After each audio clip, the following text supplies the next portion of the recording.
Welcome to another deep dive into the twisted lore of Bloodborne. Before we begin this journey into the dark heart of Yharnam's most influential institution, I'd appreciate it if you could hit that subscribe button.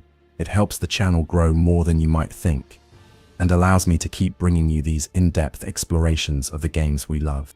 Tonight, we're going to explore one of the most tragic and terrifying transformations in all of cosmic horror, the story of how the Healing Church, an organization founded with the noblest of intentions, became the very source of the plague it sought to cure. This is the tale of how medicine became poison, how healers became monsters, and how the pursuit of knowledge led to the corruption of an entire civilization.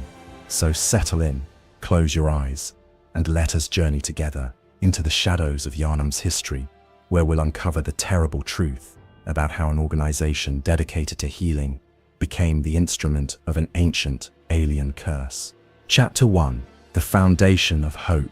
In the earliest days of Yharnam's recorded history, before the city became synonymous with blood and beasts, before its streets ran red with the consequences of cosmic ambition, there existed a genuine desire to help humanity overcome its oldest enemy, disease, suffering, and death itself. The Healing Church did not begin as a sinister conspiracy or a front for otherworldly machinations. It started as perhaps the most pure-hearted endeavor in human history, the systematic attempt to eliminate human suffering through the application of scientific knowledge and spiritual dedication. The founders of the Healing Church were scholars first, healers second, and only later would they become something far more complex and dangerous. They gathered in the halls of Bergenworth College, where Master Willem presided over a community of brilliant minds, united by a common purpose. These were individuals who looked upon the world and saw not just the beauty of human achievement, but the terrible reality of human frailty. They witnessed children dying of diseases that ravaged their small bodies, watched strong men and women wither away under the assault of maladies that no conventional medicine could touch, and saw the elderly fade, not gracefully, but in pain and confusion. What separated these early scholars from their predecessors was not just their intelligence, but their refusal to accept that such suffering was simply the natural order of things. Where others saw the inevitability of death and disease, they saw problems to be solved, puzzles that could be unraveled through careful study and the application of human ingenuity. They believed, with a faith that bordered on the religious, that knowledge itself was humanity's greatest weapon against the darkness of ignorance and helplessness. The academic environment at Bergenworth fostered this kind of thinking. Within its stone walls, brilliant minds were encouraged to pursue their research without the constraints that limited other institutions. The college had a tradition of supporting investigations that others might consider too radical, too dangerous, or too far removed from conventional wisdom. This freedom to explore the unknown was both the source of Bergenworth's greatest discoveries and, ultimately, the seedbed of its greatest catastrophes. Among the students and faculty who walked those halls, none burned brighter with scholarly passion than Lawrence. He was a young man whose intelligence was matched only by his compassion for human suffering. Lawrence possessed that rare combination of analytical brilliance and genuine empathy that marks the greatest healers throughout history. He could dissect the most complex medical texts with surgical precision, while never losing sight of the human faces behind the abstract concepts of disease and treatment. Lawrence's vision for the Healing Church was expansive yet grounded in practical reality.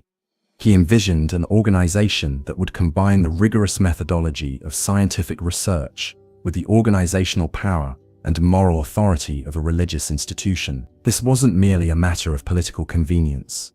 Lawrence understood that healing the sick required more than just discovering effective treatments. It required the trust of the community, the resources to implement widespread medical programs, and the moral authority to make the difficult decisions that effective healthcare sometimes demanded. The early Healing Church attracted individuals who shared this vision of scientific spirituality. These were people who saw no contradiction between faith and reason, between spiritual dedication and empirical observation. They believed that understanding the natural world more deeply was itself a form of worship, a way of honoring the divine through the pursuit of knowledge that could alleviate human suffering. The Church's initial medical practices were remarkably advanced for their time, incorporating both traditional healing methods and innovative surgical techniques. Their hospitals became centers of learning, where medical knowledge was not hoarded but shared freely among practitioners. The healing clerics who emerged from these institutions were trained not just in the technical aspects of medicine, but in the philosophical and ethical dimensions of their calling. This period of the healing Church's history was marked by genuine miracles of healing. Diseases that had plagued Yānim for generations began to retreat before the systematic application of medical knowledge. The Church's healers developed new surgical procedures, discovered more effective medicines derived from natural sources, and established sanitation practices that dramatically reduced the spread of infectious diseases. But perhaps more importantly than these technical achievements was the hope that the healing Church brought to the people of Yānim.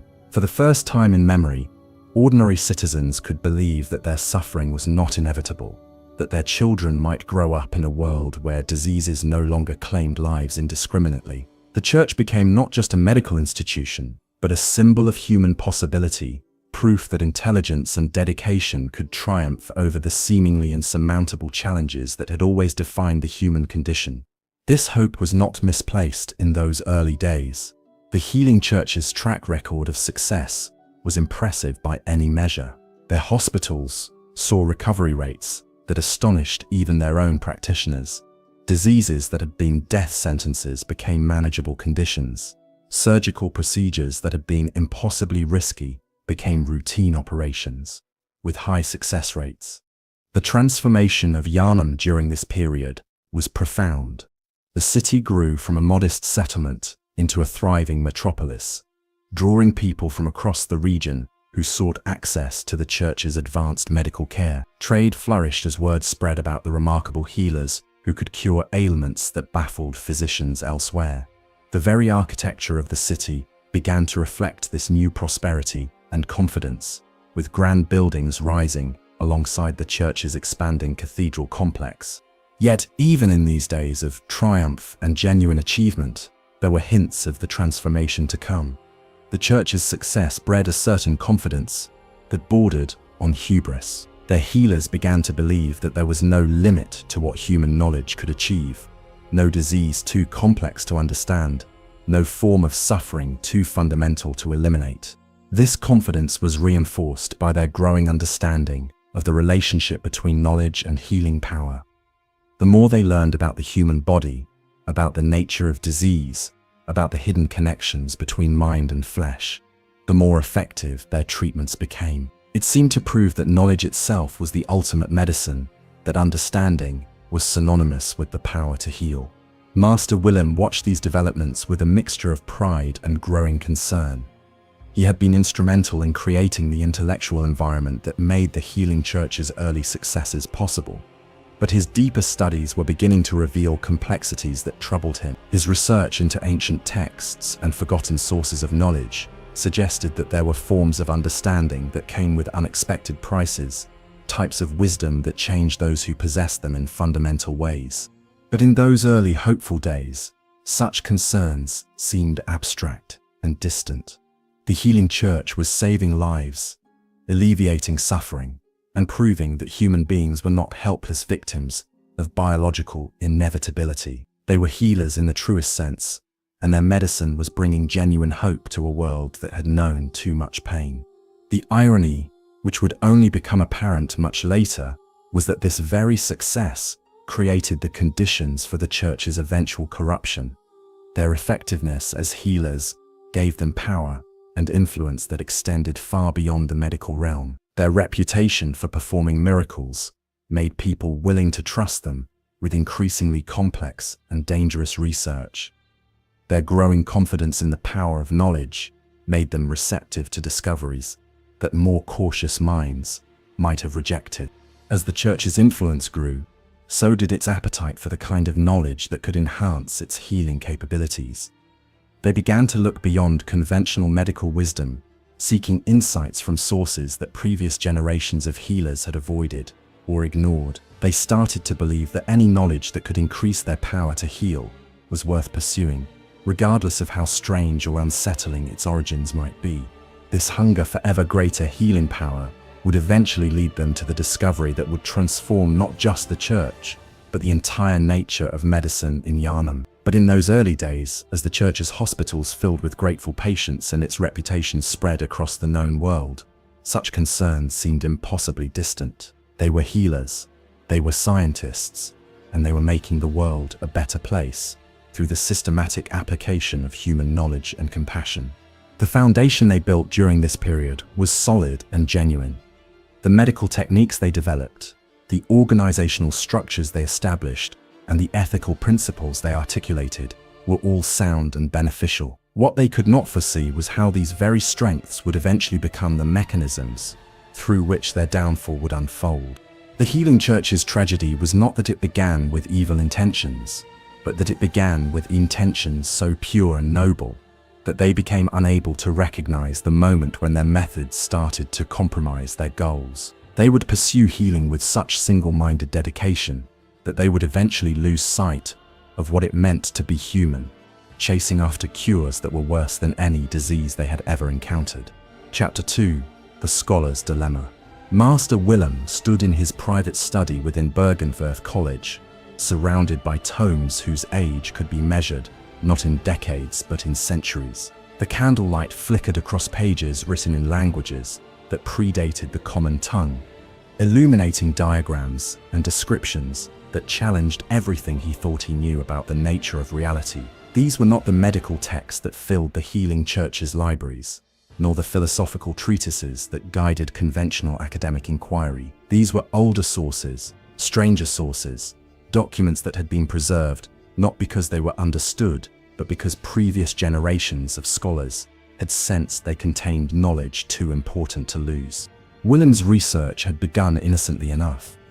As one of the preeminent scholars of his generation, and a mentor to many of the healing church's brightest minds, he had felt a responsibility to explore every possible avenue that might enhance their healing capabilities. The church's successes had been impressive, but Willem understood that they had barely scratched the surface of what might be possible. Human medicine, no matter how advanced, was still fundamentally limited by human understanding of the forces that governed life, death, and the boundaries between them.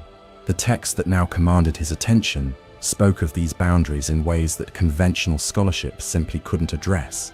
They described phenomena that existed beyond the reach of ordinary perception, forms of knowledge that could only be accessed through methods that most scholars would consider dangerous or impossible.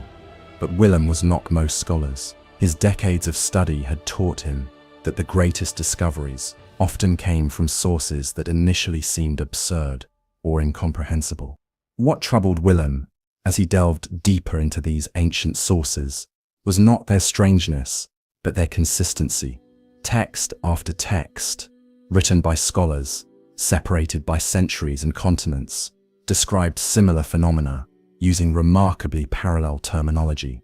They spoke of cosmic forces that existed beyond human perception, of knowledge that could transform not just understanding, but the very nature of those who possessed it. They described healing powers that exceeded anything achieved through conventional medicine, but which came with prices that were difficult to calculate and impossible to predict. The concept that emerged most clearly from these studies was the idea that human consciousness itself was malleable, that the boundaries between what people considered self and other were far less fixed than common experience suggested. These texts describe techniques for expanding awareness beyond its normal limits, methods for accessing forms of knowledge that existed outside the framework of ordinary thought.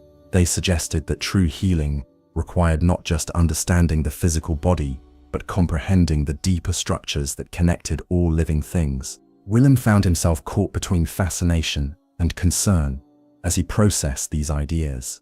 His scientific training demanded that he approach such claims with skepticism, testing them against observable evidence and logical analysis. But his experience as an educator and researcher had taught him that the most profound discoveries often came from ideas that initially seemed to contradict established knowledge The question was not whether these concepts were true in some absolute sense, but whether they pointed toward possibilities that conventional approaches had overlooked. The more Willem studied, the more he became convinced that the ancient scholars had possessed insights that could revolutionize medical practice. But he also began to understand why these knowledge traditions had been abandoned or forgotten by mainstream scholarship. The text described not just techniques for accessing cosmic knowledge, but warnings about the dangers inherent in such pursuits. They spoke of scholars who had pushed too far too fast, who had gained access to forms of understanding that had fundamentally altered their nature in ways that made them no longer recognizably human. This created a profound dilemma for Willem. As someone dedicated to the advancement of human knowledge and the alleviation of human suffering, he felt compelled to explore these possibilities further. The potential benefits were enormous. If even a fraction of what these texts described was accurate, the healing church could develop healing capabilities that would make their current successes seem primitive by comparison. Diseases that were currently incurable could become manageable conditions. Injuries that resulted in permanent disability could be completely healed. The aging process itself might be slowed or reversed.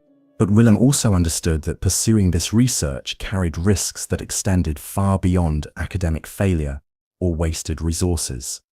The text made it clear that accessing cosmic knowledge required fundamental changes in consciousness, alterations in perception that could not be easily reversed. Those who sought to comprehend forces beyond human understanding had to be prepared to become something beyond human themselves. The ethical implications of this research troubled Willem deeply. As a teacher and mentor, he felt responsible not just for advancing knowledge, but for protecting his students from dangers they might not fully understand. The young scholars who looked to him for guidance trusted that his recommendations would serve their best interests, not lead them into territories where their very humanity might be at stake. Yet, Willem also recognized that withholding this knowledge could be a form of betrayal as well. If these ancient texts pointed toward healing capabilities that could save countless lives, did he have the right to keep such discoveries to himself? The suffering that conventional medicine could not address was real and immediate. Every day that passed without exploring these alternatives meant that people continued to die from diseases that might be preventable, continued to suffer from conditions that might be curable. Willem's dilemma was complicated by his awareness that he was not the only scholar investigating these matters. Other researchers at Bergenworth had begun to explore similar questions, approaching the same ancient sources from different angles. Some, like Lawrence, were driven primarily by their desire to enhance the healing church's capabilities. Others were motivated by pure intellectual curiosity, fascinated by the possibility of discovering fundamental truths about the nature of reality. The diversity of motivations among his colleagues created additional concerns for Willem. He understood that different people might respond very differently to exposure to cosmic knowledge. Someone driven by compassion for human suffering might be better equipped to maintain their ethical grounding when confronted with transformative experiences, but someone motivated primarily by intellectual pride or the desire for power might be more susceptible to the corrupting influences that the ancient texts warned about. Willem also recognized that his own motivations were complex and potentially contradictory. He genuinely wanted to help humanity overcome its limitations, but he was also driven by a deep curiosity about the fundamental nature of existence. He wanted to understand cosmic truths, not just for their practical applications, but for their own sake. This desire for knowledge, independent of its immediate utility, was both a strength and a potential weakness. It gave him the intellectual courage to explore ideas that others might avoid, but it also created the risk that he might pursue understanding beyond the point where such pursuit remained safe or beneficial. The pressure to make decisions about this research was intensified by external factors. The healing church's reputation continued to grow, attracting attention from political and religious authorities who were interested in the practical applications of their discoveries. There were increasing requests for the church to expand its services, to establish new hospitals in distant cities, to train more healers who could spread their techniques to other regions. Each of these requests represented both an opportunity and a challenge. Expanding the church's influence would allow them to help more people, but it would also require training more practitioners in their advanced techniques. If Willem and his colleagues discovered ways to enhance these techniques through cosmic knowledge, they would face difficult decisions about how widely to share such discoveries. Willem found himself spending long hours in contemplation, weighing the potential benefits of cosmic research against its documented dangers. He consulted the ancient text repeatedly, looking for guidance about how previous scholars had navigated similar dilemmas. What he found was a pattern that was both encouraging and troubling. Those who had successfully integrated cosmic knowledge into their work had typically done so gradually, with careful attention to maintaining their ethical grounding and their connections to human community. But even these successful practitioners had undergone fundamental changes that distanced them from ordinary human experience. The text describes scholars who had gained remarkable healing abilities, but who had lost the capacity for normal emotional connection. They spoke of researchers who had developed insights that allowed them to cure previously incurable diseases, but who had become unable to relate to people who lacked similar understanding. They documented cases of brilliant minds who had transcended human limitations only to discover that transcendence meant abandoning much of what had made their lives meaningful in the first place. As Willem grappled with these questions, he became increasingly aware that time was running out for careful deliberation. Other scholars were moving forward with their own investigations, and some were beginning to make discoveries that could not be easily contained or controlled. Lawrence, in particular, was pursuing research directions that seemed to promise immediate practical benefits, but which also appeared to involve significant risks. The challenge for Willem was how to provide guidance that would protect his students and colleagues without stifling the very research that might hold the key to unprecedented healing capabilities. He needed to find a way to encourage the pursuit of cosmic knowledge while maintaining the safeguards that would prevent such pursuits from destroying the humanity they were intended to serve. Willem's ultimate decision would shape not just his own fate, but the destiny of the healing church and everyone whose lives it touched. The scholar's dilemma that he faced in those quiet hours, surrounded by ancient texts, would determine whether humanity's quest for greater healing power would lead to salvation or to something far more complex and dangerous.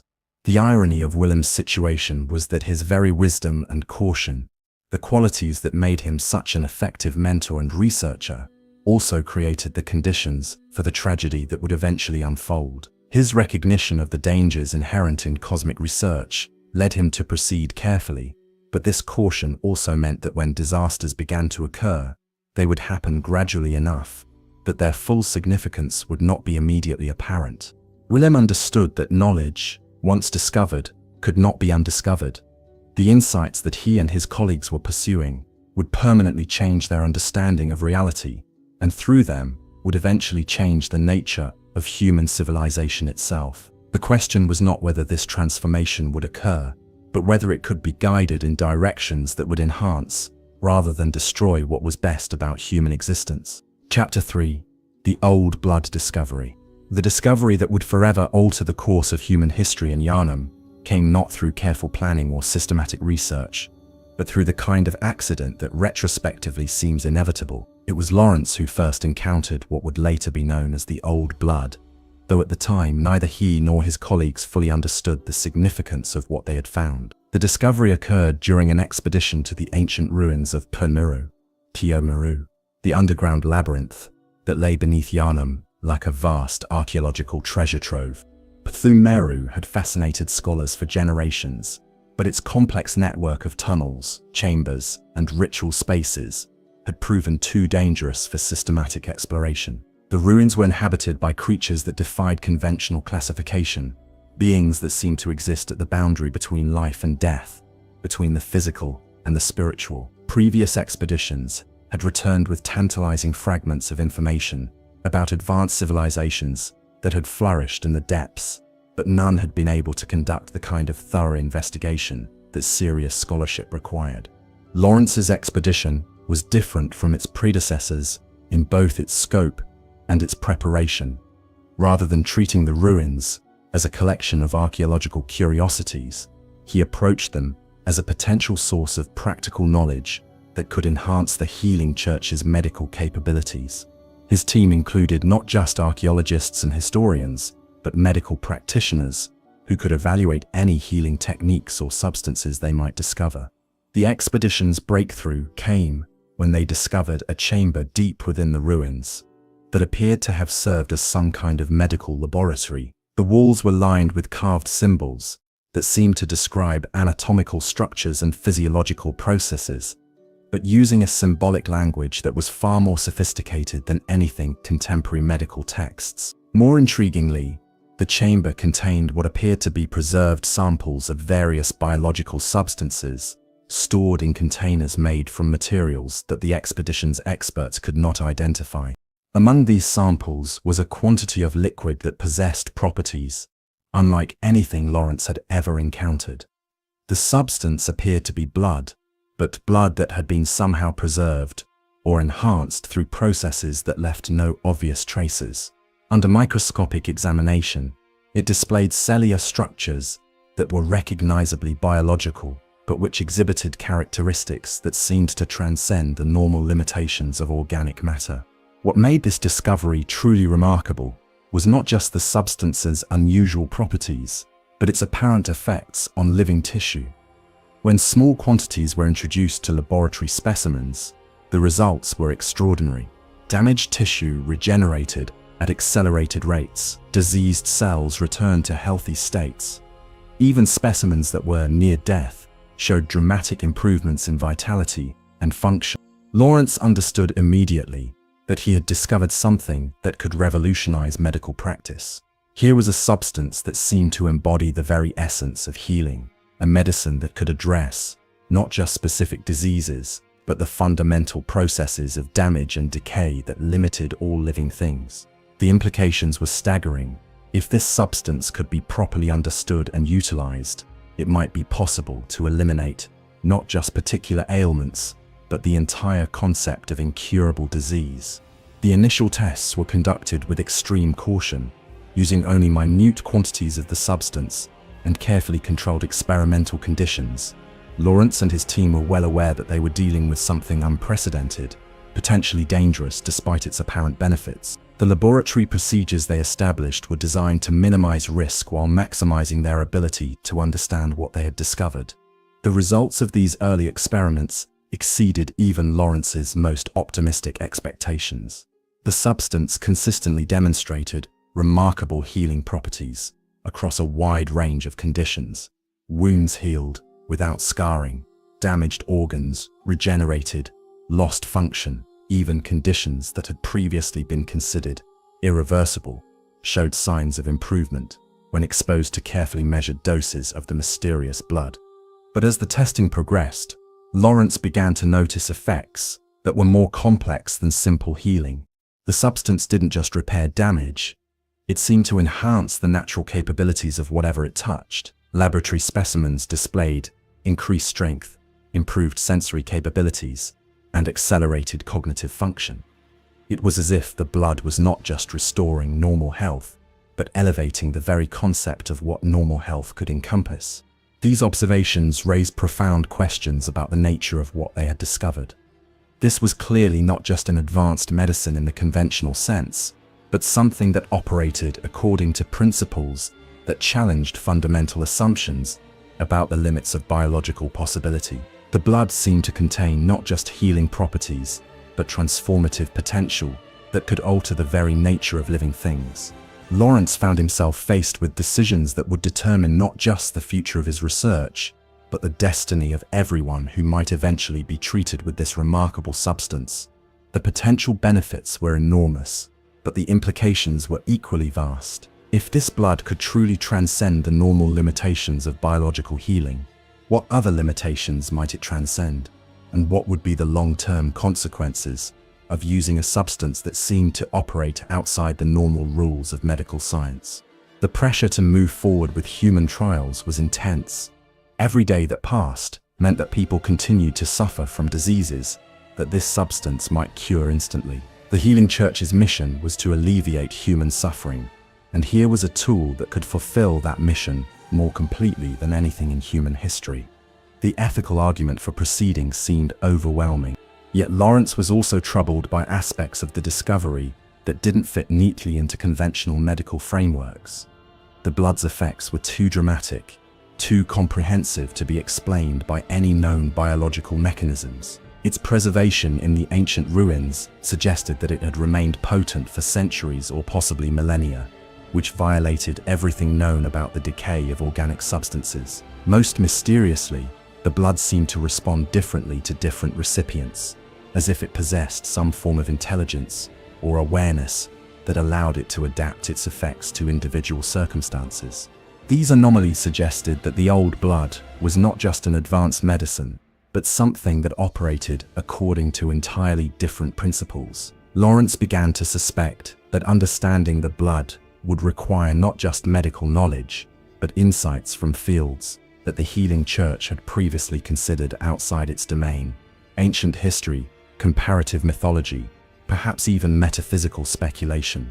Willem's reaction to the discovery was complex and troubled, while he recognized the enormous potential benefits of the old blood. His deeper studies had prepared him to be suspicious of substances that seemed to offer solutions that were too perfect, too comprehensive. The ancient texts he had been researching contained warnings about cosmic forces that presented themselves as beneficial while carrying hidden costs that only became apparent after irreversible commitments had been made. The debates that followed the old blood's discovery were intense and far-reaching. Lawrence argued passionately for immediate human trials, pointing to the substance's consistent beneficial effects and the urgent need to provide relief for those suffering from incurable diseases. Willem counseled caution, suggesting that they needed to understand the blood's origins and long-term effects before exposing human subjects to its influence. Other scholars took positions across the spectrum between these poles. Some supported Lawrence's urgency, but recommended more extensive testing protocols. Others agreed with Willem's caution, but suggested alternative research directions that might provide insights into the blood's nature without requiring human experimentation. Still others argued that the discovery was too dangerous to pursue at all, that some forms of knowledge were too risky to be worth the potential benefits.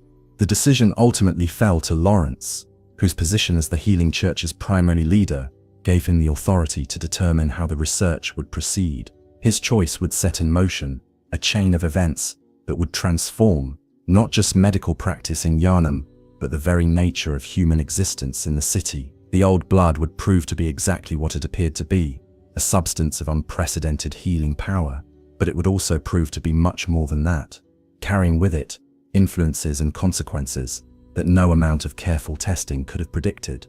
The tragedy of the old blood discovery was not that it was false or deceptive, but that it was true in ways that transcended human understanding.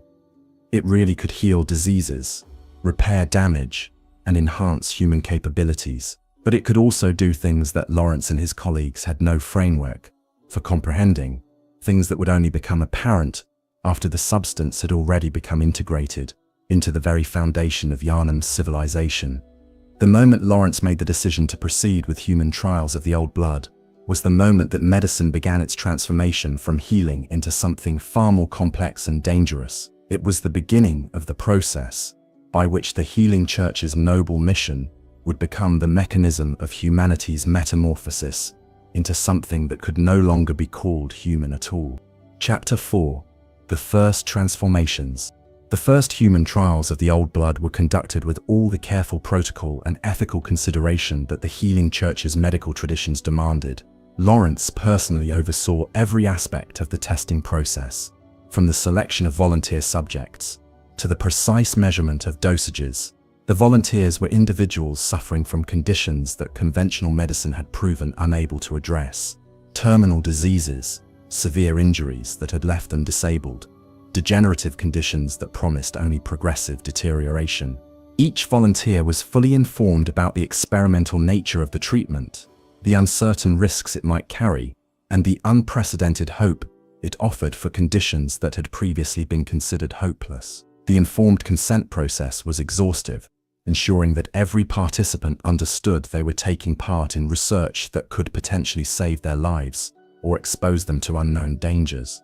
The initial results seemed to validate every hope that Lawrence had harbored about the old blood's potential. Patients who had been bedridden for months regained their strength within days. Injuries that had failed to heal despite years of conventional treatment closed completely within hours of blood administration. Diseases that had been progressively destroying vital organs showed complete reversal, with damaged tissue regenerating to perfect health. But what made these results truly extraordinary was not just the speed and completeness of healing, but the enhancement of normal function that accompanied recovery. Patients didn't just return to their previous state of health, they achieved levels of physical capability that exceeded anything they had experienced before their illness. Their strength, endurance, and sensory acuity all showed marked improvement beyond normal human baselines. These enhancements were initially interpreted as positive side effects of the healing process. The medical staff theorized that the old blood was not just repairing damage, but optimizing the natural systems it encountered, bringing them to peak efficiency in ways that conventional medicine could never achieve. The patients themselves reported feeling better than they had ever felt in their lives, experiencing levels of vitality and well-being that seemed almost supernatural. Word of these miraculous recoveries spread quickly through Yarnam's medical community and beyond. Patients who had been written off as hopeless cases were returning to active, productive lives with capabilities that amazed everyone who knew them. The Healing Church's reputation, already impressive, began to take on an almost legendary quality. People spoke of miracles occurring within the church's hospitals, of healing that transcended the normal boundaries of medical possibility. The demand for old blood treatment grew exponentially as news of its effectiveness spread. Patients traveled from distant cities seeking access to this revolutionary medicine. The church's facilities became overwhelmed with requests for treatment, forcing rapid expansion of their medical infrastructure to accommodate the flood of people seeking healing. Lawrence found himself in the position of having to establish protocols for determining which patients would receive old blood treatment. The substance was precious and limited, requiring careful allocation to ensure that it would be used most effectively. Priority was given to cases where conventional medicine had failed completely, but even within this category, difficult decisions had to be made about who would receive treatment and who would have to wait. The success of the initial trials led to approval for broader application of old blood treatment. More medical conditions were deemed appropriate for experimental therapy.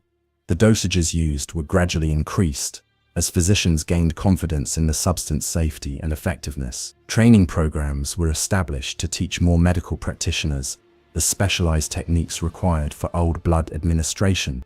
But as the use of old blood became more widespread, subtle patterns began to emerge that troubled some of the church's more observant physicians.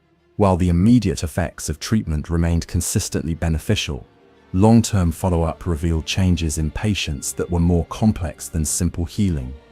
These were not necessarily negative changes, but they were changes that raised questions about the nature of what was occurring. Patients who had received old blood treatment showed alterations in their behavior and psychology that were difficult to categorize. They became more energetic, more focused, more confident in their capabilities, but they also became less tolerant of weakness in others, less patient with limitations that they had once accepted as natural. They seemed to develop a different relationship with pain, fear, and other experiences that had previously constrained their actions. More puzzling were the reports from family members and friends of treated patients. While they were universally grateful for their loved one's recovery from serious illness, many noted that the people who returned from old blood treatments seemed somehow different in fundamental ways. They looked the same, spoke the same, remembered their relationships and responsibilities, but something about their essential nature had shifted in ways that were difficult to articulate. Dr. Io Sefka, one of the church's most experienced physicians, began to document these observations systematically. Her careful records revealed patterns that suggested the old blood was affecting patients at levels deeper than simple physical healing. There were changes in metabolism, in neural activity, in cellular function that indicated fundamental alterations in human biology. These discoveries led to debates within the Church's medical hierarchy about the implications of what they were observing. Some physicians argued that the changes were entirely positive, evolution in real time, that was creating stronger, healthier, more capable human beings. Others expressed concern that they were witnessing transformations whose ultimate consequences could not be predicted or controlled. Lawrence remained convinced that the benefits of old blood treatment far outweighed any potential risks. The substance was saving lives that would otherwise be lost, restoring function that would otherwise remain permanently impaired. If it also enhanced human capabilities beyond normal limits, that seemed like an additional benefit rather than a cause for concern. But Willem's reaction to these reports was markedly different. His studies of ancient texts had prepared him to recognize the signs of cosmic influence, and what he was observing in old blood patients matched patterns described in sources that warned about the transformative effects of exposure to forces beyond human understanding. The fact that patients were being healed was undeniable, but Willem suspected that healing was only the most obvious effect of a process that involved much more fundamental changes. Willem's concerns were initially dismissed by most of his colleagues as excessive caution. The patients were clearly better off than they had been before treatment. They were healthy, functional, and grateful for their recovery. The subtle psychological and behavioral changes that some observers noted could easily be explained as natural responses to dramatic improvement in physical condition. However, as months passed and the number of treated patients grew, the patterns that Willem had worried about became more apparent. The enhanced capabilities that patients displayed immediately after treatment continued to develop over time. Their strength increased beyond normal human limits. Their senses became acute to degrees that seemed almost supernatural.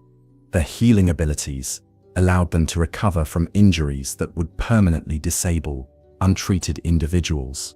Most significantly, treated patients began to display what could only be described as a predatory awareness of untreated humans.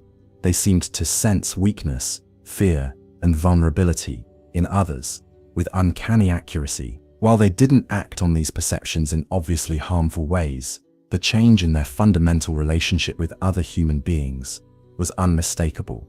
The transformation was gradual enough that it wasn't immediately recognized as dangerous, but systematic enough that it eventually became impossible to ignore. Patients who had received old blood treatment were becoming something that could no longer be classified as entirely human. They retained their memories, their personalities, and their outward appearance, but their essential nature was shifting in directions that no one had anticipated or planned. The first violent incident involving a treated patient occurred nearly a year after the initial trials began. A man who had been successfully treated for a degenerative muscle condition attacked several people in what appeared to be a spontaneous frenzy of violence. The attack was unprecedented in its savagery, with the patient displaying strength and aggression that seemed to come from nowhere. When church physicians examined the patient after the incident, they discovered that his body had undergone additional changes since his treatment. His muscle mass had increased dramatically, his bone density had strengthened beyond normal human limits, and his neural activity showed patterns that suggested fundamental alterations in brain chemistry and structure. This incident forced the church to confront the possibility that old blood treatment was producing effects that extended far beyond simple healing. The substance that had seemed like humanity's greatest medical breakthrough might also be the agent of humanity's transformation into something else entirely. The challenge facing Lawrence and his colleagues was how to respond to this new information. Discontinuing old blood treatment would mean condemning countless people to death from diseases that the substance could easily cure. But continuing to use it might mean transforming the entire human population into beings whose nature and intentions could not be predicted or controlled. The decision they made would determine not just the future of medicine and Yharnam, but the future of humanity itself. The first transformations had begun, and there was no clear path back to the purely human world that had existed before the discovery of the old blood. Chapter 5. The Church's Growing Power. The initial success of old blood treatments transformed the healing church from a respected medical institution into the most powerful organization in Yarnum. What had begun as a scholarly pursuit of knowledge became a source of political and social influence that extended far beyond the realm of medicine. The church's ability to perform what others could only call miracles gave it an authority that transcended conventional boundaries between religious, scientific, and governmental power. As word of the church's miraculous healing capabilities spread beyond Yarnum, the city became a destination for pilgrims seeking medical treatment that was unavailable anywhere else in the known world. These weren't just patients suffering from particular ailments, but entire families relocating to ensure access to old blood treatment if it should ever become necessary. The population of Yarnum swelled with newcomers who came seeking not just healing, but the security of knowing that ultimate healing was available. This influx of new residents created unprecedented prosperity for the city. Merchants and craftsmen found ready markets for their goods. Among the pilgrims who arrived with resources accumulated from across the region, property values increased dramatically as demand for housing exceeded supply. New industries emerged to serve the needs of visitors who might stay for weeks or months while pursuing treatment or waiting for family members to complete their recovery. The Healing Church found itself managing not just medical facilities, but substantial financial resources generated by its expanding operations. Donations poured in from grateful patients and their families, from rulers who sought to maintain good relationships with the church, and from institutions that hoped to gain access to old blood treatments for their own members. These resources allowed the church to expand its operations rapidly, building new hospitals, training additional medical staff, and conducting research into ways to enhance and extend its healing capabilities. But perhaps more significant than the church's growing wealth was its expanding political influence. Local government officials found themselves deferring to church leadership on matters that had previously been considered purely secular. When the church required permits for new construction, they were granted immediately. When they needed access to restricted areas for research purposes, cooperation was automatic. When they made recommendations about public health policies, their suggestions became law without debate. This deference was not simply the result of political calculation, though practical considerations certainly played a role. The church's medical capabilities made it indispensable to the community's well-being. No rational leader would want to jeopardize their citizens' access to treatments that could mean the difference between life and death for anyone who became seriously ill or injured. More subtly, many of the city's leaders had themselves received old blood treatment or had family members who had benefited from the church's medical services. This personal experience of the church's power created a sense of obligation and loyalty that influenced decision-making in ways that were not always conscious or deliberate. It became increasingly difficult to distinguish between genuine political support and the psychological effects of old blood exposure. The church's leadership, particularly Lawrence, initially approached their growing influence with genuine intention to use it responsibly. They understood that their medical capabilities gave them power that could be easily abused, and they made conscious efforts to limit their involvement in purely political matters. Their goal was to maintain the autonomy necessary for their medical and research work, while avoiding the corrupting influences that often accompanied political power. However, as the church's operations expanded and its influence grew, the line between medical and political authority became increasingly blurred. Decisions about resource allocation, research priorities, and treatment protocols inevitably had political implications. The church found itself making choices that affected not just individual patients but entire communities and regions. The development of the church's internal hierarchy reflected these expanding responsibilities. What had begun as a collegial community of scholars and medical practitioners became a complex organization with specialized departments, formal ranks, and elaborate bureaucratic procedures. The healing clerics who worked directly with patients were supported by administrators, researchers, security personnel, and other specialists whose work was essential to the church's operations, but removed from direct medical practice. This organizational growth created new opportunities for ambitious individuals who saw the church as a path to power and influence rather than simply a means of serving others. While the church's leadership made efforts to maintain their original mission and values, the institution inevitably attracted people whose motivations were more complex than pure altruism. Among the most significant of these new recruits was Ludwig Eladardvik, a young man whose dedication to the church's mission was matched by exceptional skills in organization and leadership. Ludwig had originally sought training as a healing cleric, but his talents quickly became apparent in areas that extended far beyond direct medical practice. He demonstrated remarkable ability to coordinate complex operations, motivate diverse groups of people, and develop innovative approaches to challenges that had stymied other administrators.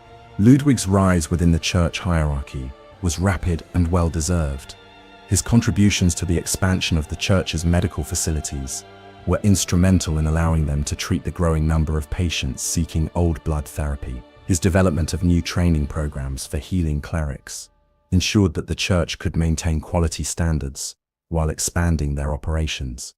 His innovations in security procedures protected both patients and staff from the various dangers that accompanied the church's growing prominence. But Ludwig's most significant contribution to the church was his recognition that their medical mission required military capabilities to protect their operations from those who might seek to exploit or attack them. As the church's influence grew, so did the number of people who viewed them with suspicion, envy, or outright hostility. Some saw the church as a threat to established political and religious authority. Others believed that the church's medical capabilities gave it unfair advantages that should be shared more broadly or eliminated entirely. Ludwig persuaded the church leadership that they needed to develop their own military forces to protect their facilities, their personnel, and their patients from these various threats. This wasn't simply a matter of hiring conventional guards or mercenaries, but of creating a specialized force capable of dealing with the unique challenges that the church faced. The church hunters that Ludwig organized and trained were unlike any military force that had previously existed. They were selected not just for their combat skills, but for their dedication to the church's mission and their ability to understand and work with the enhanced capabilities that old blood treatment provided. Many of the hunters were themselves recipients of old blood therapy, giving them physical capabilities that exceeded normal human limits. These hunters were trained not just in conventional combat techniques, but in methods specifically designed to deal with the various threats that the church's operations might encounter. They learned to fight against opponents who possessed enhanced strength and resilience, to operate in environments that had been altered by old blood influence, and to protect civilians who might be vulnerable to attacks from transformed individuals.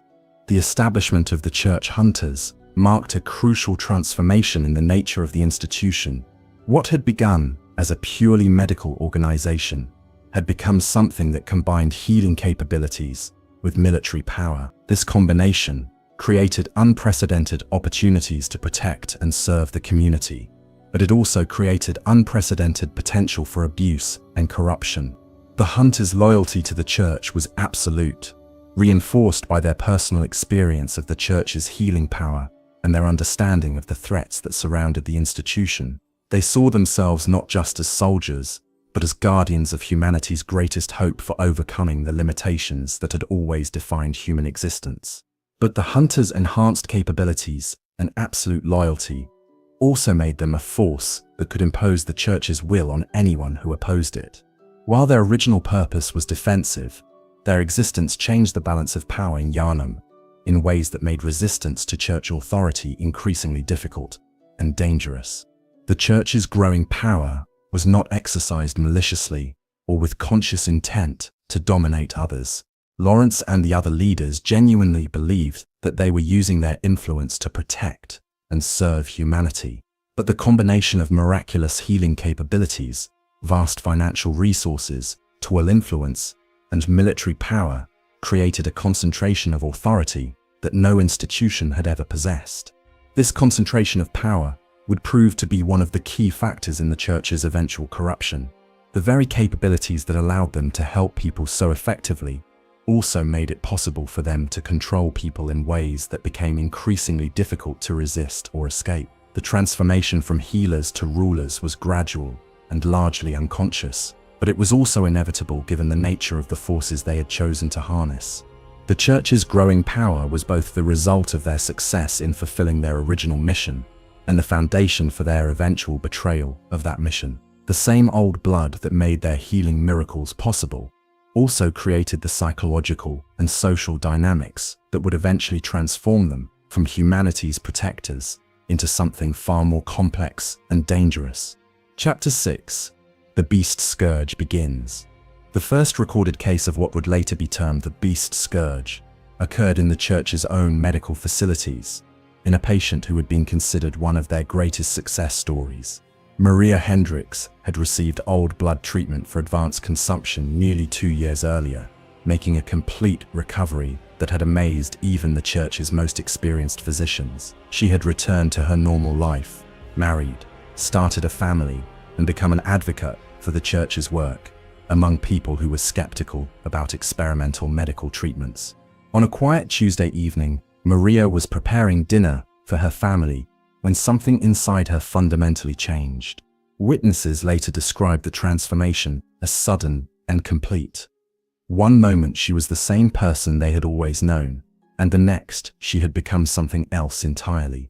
Her body underwent rapid physical changes that were both horrifying and impossible to explain through any conventional understanding of biology. Her muscle mass increased dramatically within minutes, straining against her clothing until it tore away completely. Her bones elongated and thickened, creating a frame that retained human proportions, but at a scale that dwarfed normal human size. Her facial features became distorted, with enlarged jaw muscles and protruding canine teeth that suggested predatory adaptations. Most disturbing of all, her eyes took on a luminous quality that seemed to indicate awareness that was no longer entirely human. The psychological transformation was as dramatic as the physical changes. Maria's husband later testified that she seemed to recognize him initially, but that recognition was accompanied by hunger rather than affection. She approached him with the focused intensity of a predator stalking prey, moving with fluid grace despite her enlarged and altered form. When he called her name, she paused momentarily, as if some part of her original consciousness was struggling to respond. But then she attacked with savage efficiency that left no doubt about her transformed nature. The attack was mercifully brief. Maria's enhanced strength allowed her to kill her husband almost instantly, but rather than feeding on his body as witnesses had expected, she seemed to lose interest immediately after his death. She wandered through her house apparently at random, destroying furniture and belongings without apparent purpose, as if she was searching for something she couldn't identify. Church hunters arrived within hours of receiving reports about the incident, but by then, Maria had disappeared into the labyrinthine streets of Yarnam's older districts. The physical evidence they found at the scene defied easy explanation. The damage to the house was extensive, but it showed patterns that suggested both tremendous strength and curious restraint. Some rooms had been completely destroyed while others were left untouched, as if the transformed Maria had been following some logic that no one else could understand. Dr. Iosefka led the investigation into Maria's transformation, working with a team of the Church's most experienced researchers to understand what had occurred and why. Their examination of blood samples and tissue fragments left at the scene revealed cellular structures that were recognizably human, but which had been altered in ways that seemed to transcend normal biological processes. The old blood that had saved Maria's life had apparently continued to work within her system long after her initial treatment, gradually altering her biology in ways that had remained invisible until the moment of transformation. The changes weren't random or chaotic, but followed patterns that suggested some form of directed evolution, as if the blood contained instructions for transforming human beings into something else. What made Maria's case particularly troubling was that she had shown no warning signs of impending transformation. Regular medical examinations had revealed nothing unusual about her condition. Her behavior had remained normal up until the moment of change. Blood tests had shown levels of old blood integration that were consistent with successful treatment rather than developing problems. This meant that anyone who had received old blood treatment could potentially undergo similar transformation without warning. The church's medical files contained the names of thousands of patients who had been successfully treated over the previous years, any of whom might suddenly transform into the kind of creature that Maria had become. The implications were staggering. The church's greatest achievement in healing might also be the mechanism for humanity's transformation into something that could no longer be called human. Every life they had saved might become a threat to the lives of others. Every miracle of healing might be a delayed disaster waiting to unfold. Lawrence's initial reaction was to treat Maria's case as an anomaly, an unfortunate exception that didn't invalidate the overall success of Old Blood treatment. He pointed out that thousands of patients had been treated without incident, that the benefits of the program far outweighed the risks demonstrated by a single case, and that discontinuing treatment would condemn many people to death from diseases that Old Blood could easily cure. But within days of Maria's transformation, similar incidents began to occur throughout Yharnam. Other Old Blood recipients underwent sudden transformations that followed patterns similar to Maria's case. The transformed individuals, who came to be called beasts, displayed enhanced physical capabilities, altered psychology, and predatory behavior toward normal humans. The beasts retained enough human intelligence to use tools and navigate complex environments, but their priorities and motivations had been fundamentally altered. They seemed driven by hungers and impulses that were incomprehensible to human observers. Some appeared to be seeking specific individuals or objects. Others engaged in seemingly random acts of destruction. Still others seemed to be following some form of territorial behavior, claiming certain areas and driving out anyone who approached. The church hunters found themselves facing an enemy that was both familiar and alien. The beasts had once been people they knew, patients they had treated, members of their own community, but they had become creatures that could not be reasoned with, negotiated with, or returned to their original human state. The only effective response was to hunt them down and kill them before they could cause further harm. Ludwig took charge of organizing the church's response to the beast scourge. His military training and understanding of the enhanced capabilities that Old Blood provided made him uniquely qualified to develop strategies for dealing with transformed humans. He established protocols for identifying potential transformations before they occurred, techniques for tracking and eliminating beasts that had already transformed, and defenses for protecting civilians who might be vulnerable to beast attacks. The hunters under Ludwig's command were themselves Old Blood recipients, giving them the enhanced strength, speed, and resilience needed to fight against opponents who possessed similar capabilities. They developed specialized weapons and tactics designed specifically for combat against beasts, learning to exploit the weaknesses that accompanied the physical and psychological changes of transformation. But even as the church hunters proved effective at eliminating individual beasts, the fundamental problem continued to worsen.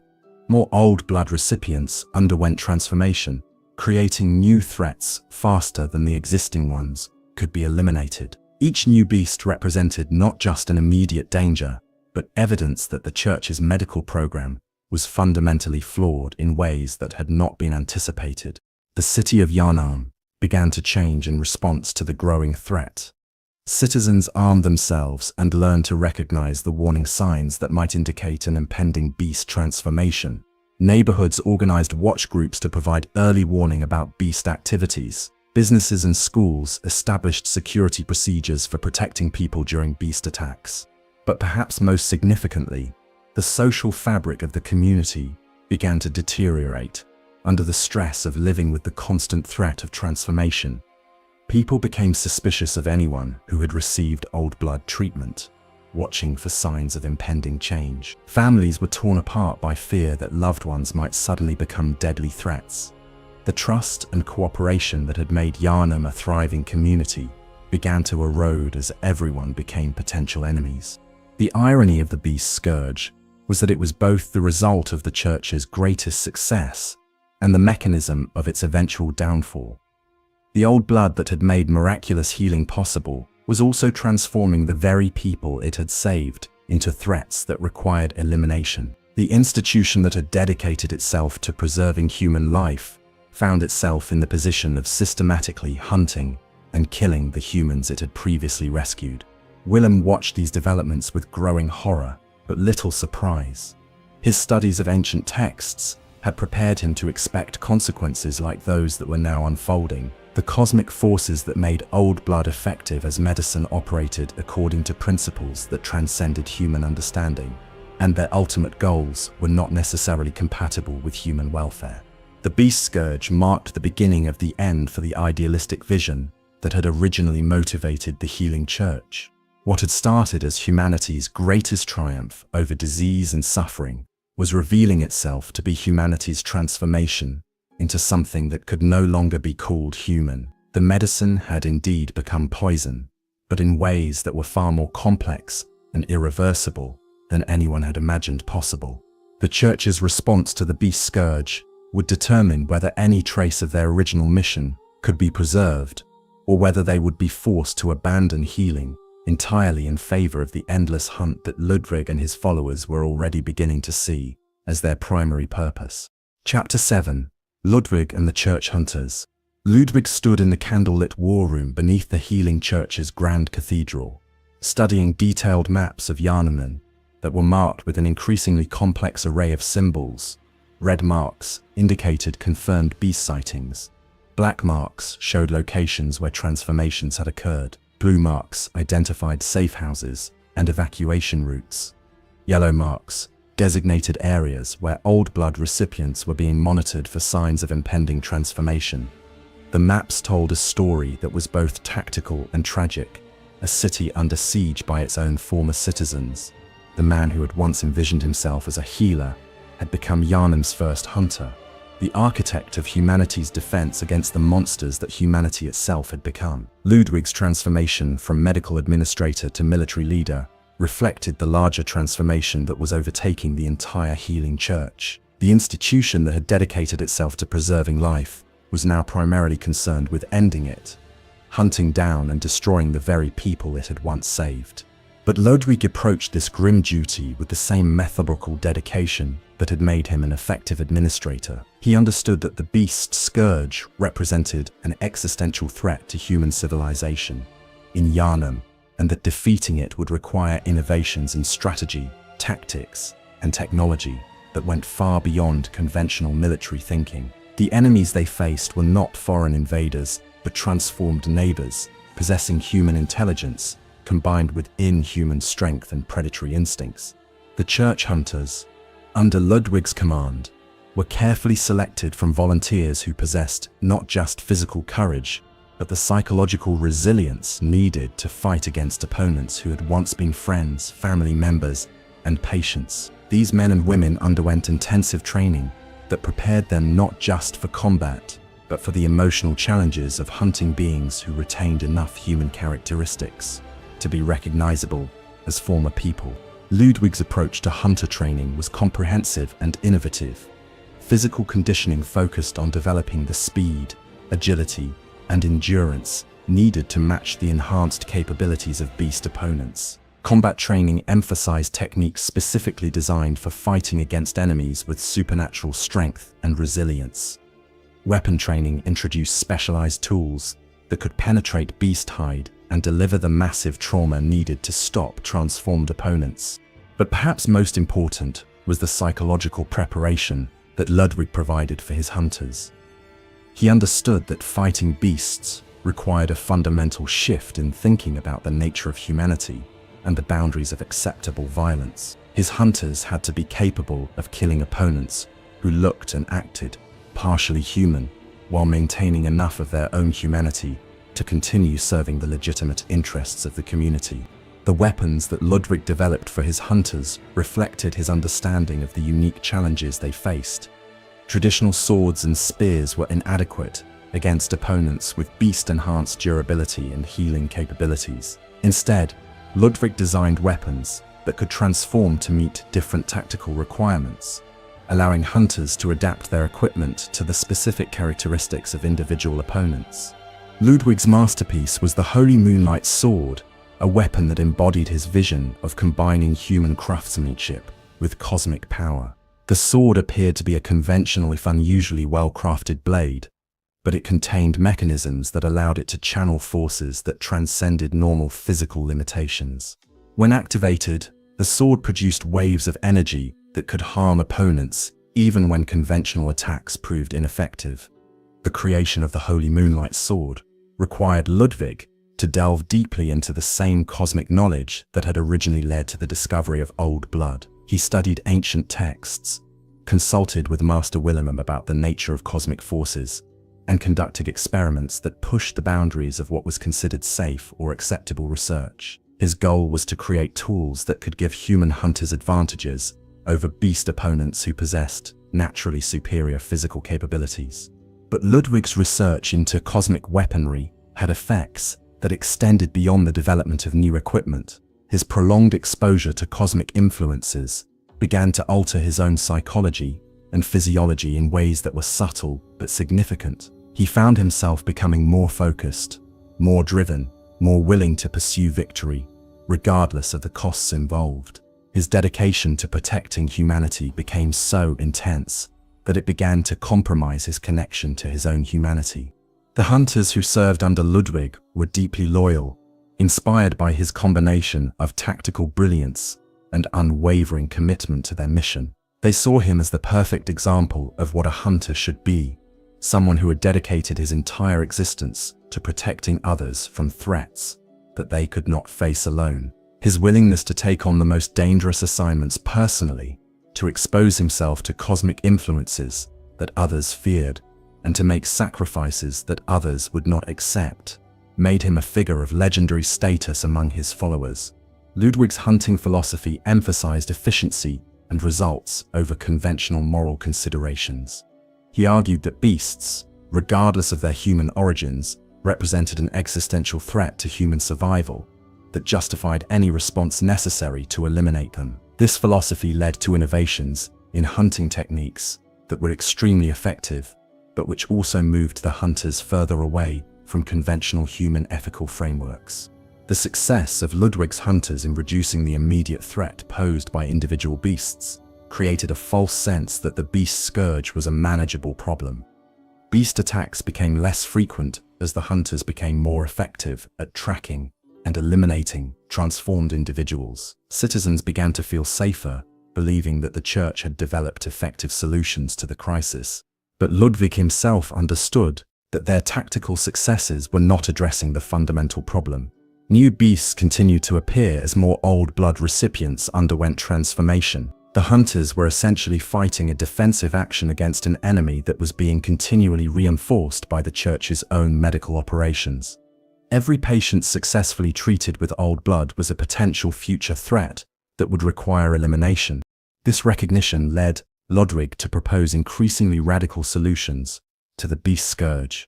He suggested mandatory monitoring of all old blood recipients to identify transformations before they became dangerous. He recommended preemptive intervention for individuals who showed early signs of beast development.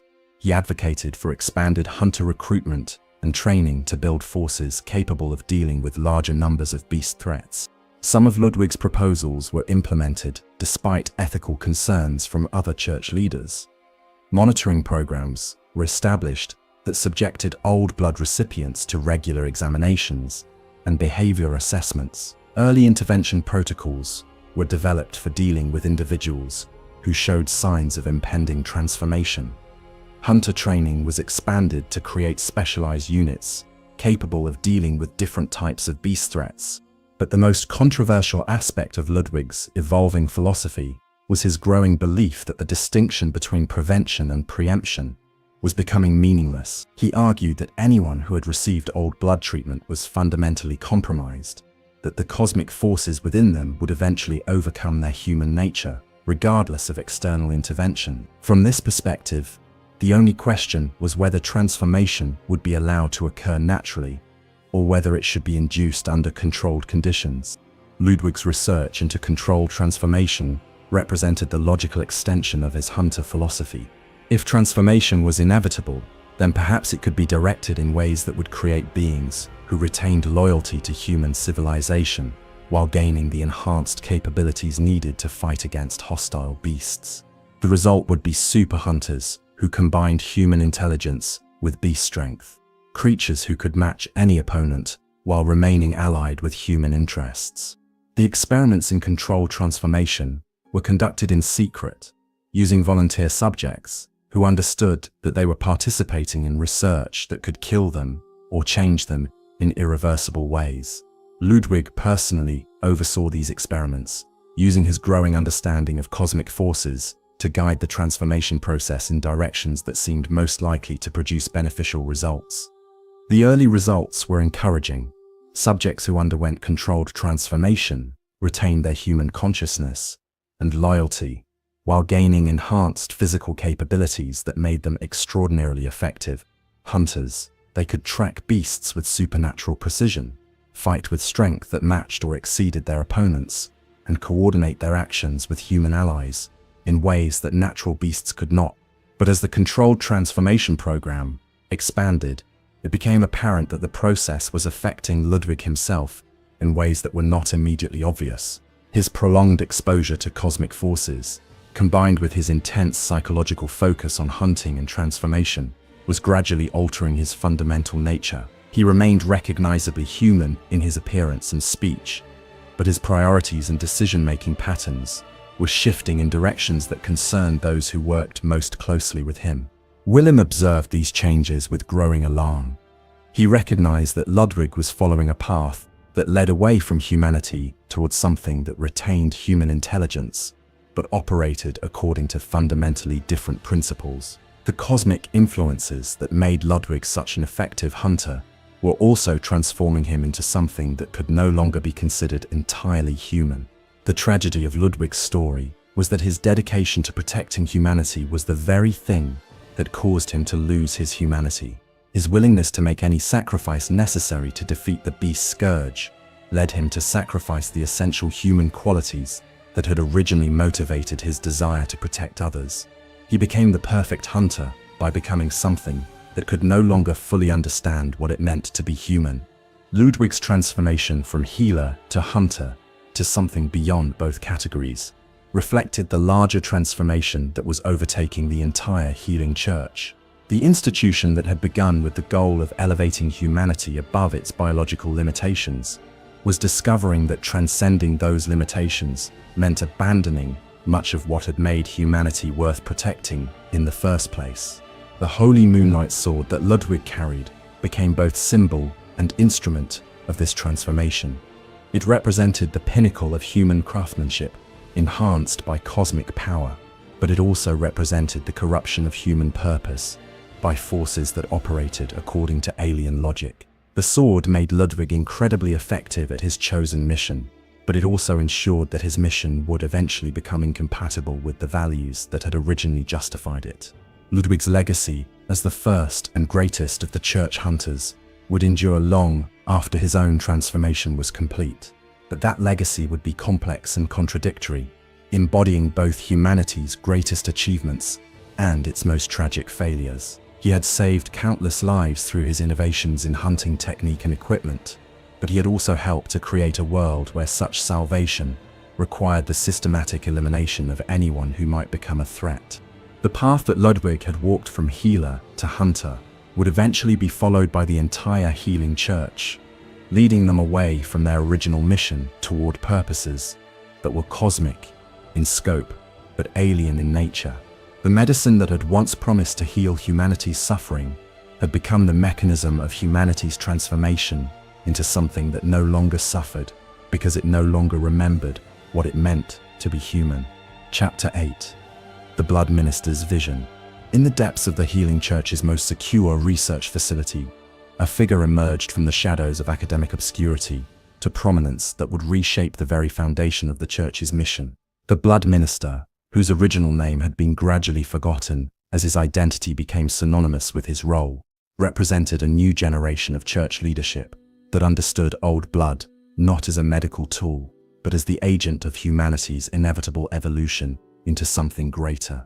Unlike Lawrence, who had stumbled upon old blood's transformative properties while pursuing conventional healing, or Ludwig, who had adapted to those properties out of necessity. The blood minister embraced transformation as a goal in itself. He had witnessed the beast scourge, not as a medical disaster, but as proof that old blood contained potential that far exceeded anything the church's founders had imagined. The question was not how to control or limit that potential, but how to guide it toward outcomes that would benefit rather than threaten human civilization. The blood minister's vision was both simpler and more radical than the approaches that had preceded it. He argued that attempting to use old blood while avoiding its transformative effects was like trying to harness fire while insisting that it not produce heat. The cosmic forces within the blood operated according to principles that transcended human understanding, and any attempt to constrain those forces within human frameworks was doomed to produce the kind of uncontrolled transformations that had created the beast scourge. Instead of fighting against the transformative nature of old blood, the blood minister proposed embracing it while directing it towards specific goals. Rather than treating transformation as an unfortunate side effect to be minimized, he suggested treating it as the primary benefit to be maximized. The key was understanding what kinds of transformation would enhance human capabilities while preserving human consciousness and purpose. The blood minister's research into controlled transformation was far more systematic and ambitious than Ludwig's earlier experiments, where Ludwig had focused on creating enhanced hunters who could fight against beasts.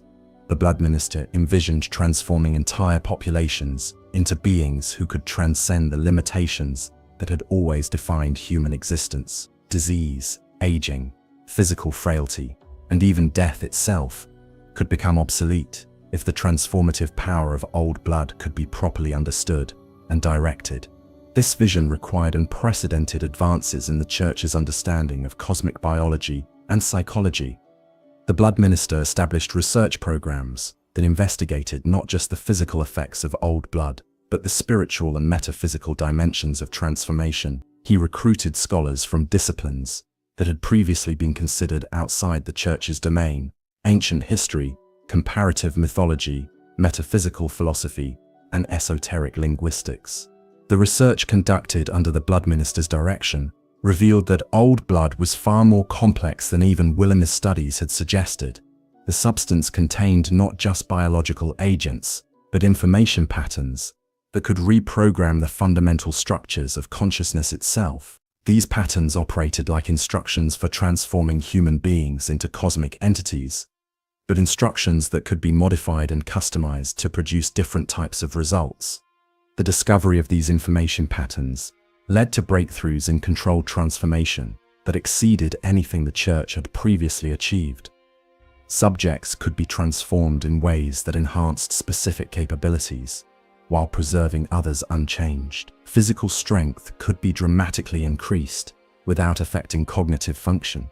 Sensory acuity could be sharpened without altering personality.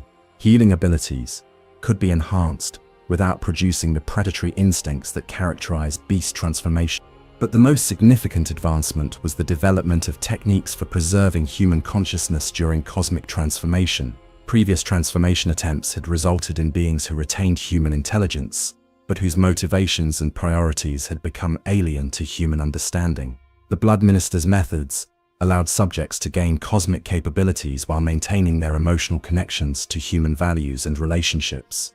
These successes led to the establishment of what the blood minister called the Ascension Program, a systematic effort to offer controlled transformation to carefully selected individuals who could serve as bridges between human and cosmic consciousness. The program was initially limited to Church leadership and their most trusted allies, but the blood minister's ultimate goal was to extend these benefits to the entire population of Yharnam.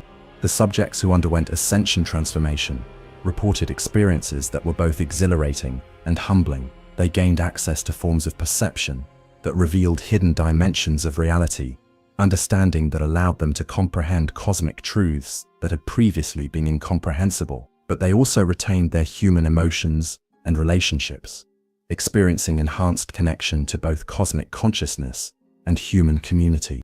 Dr. Iosefka was among the first to undergo the Ascension process, serving as both researcher and test subject for the blood minister's techniques. Her transformation provided crucial insights into the psychological dimensions of cosmic consciousness, while demonstrating that it was possible to retain human empathy and medical dedication, even while gaining access to cosmic knowledge. Asafka's enhanced capabilities allowed her to understand old blood's effects at levels that had been previously inaccessible. She could perceive the cosmic information patterns within the substance directly, monitoring their effects on patients in real time and adjusting treatments to optimize results. Her cosmic consciousness allowed her to communicate with transformed subjects in ways that help them maintain their human identity while adapting to their enhanced capabilities.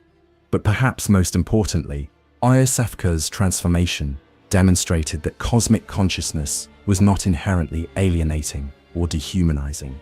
Her enhanced understanding made her more rather than less committed to helping others, more rather than less capable of empathy and compassion. She became living proof that the Blood Minister's vision of beneficial transformation was achievable. The success of the early Ascension subjects led to expansion of the program to include more church personnel and selected members of the broader community.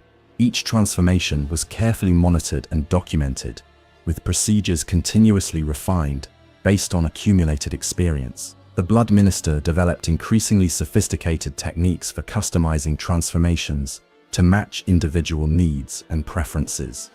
The ascended subjects formed a new class within Yonam's social hierarchy, beings who possessed capabilities that exceeded normal human limits, while retaining human values and loyalties. They served as intermediaries between the Church's leadership and the general population, translating cosmic insights into practical policies, while ensuring that human interests remained central to the Church's mission. But the Blood Minister's vision extended far beyond creating a small class of enhanced individuals. His ultimate goal was the systematic transformation of human civilization into something that could fully utilize the cosmic potential contained within old blood. This would require not just individual transformation, but the development of new social, political, and economic systems that could accommodate beings with cosmic capabilities.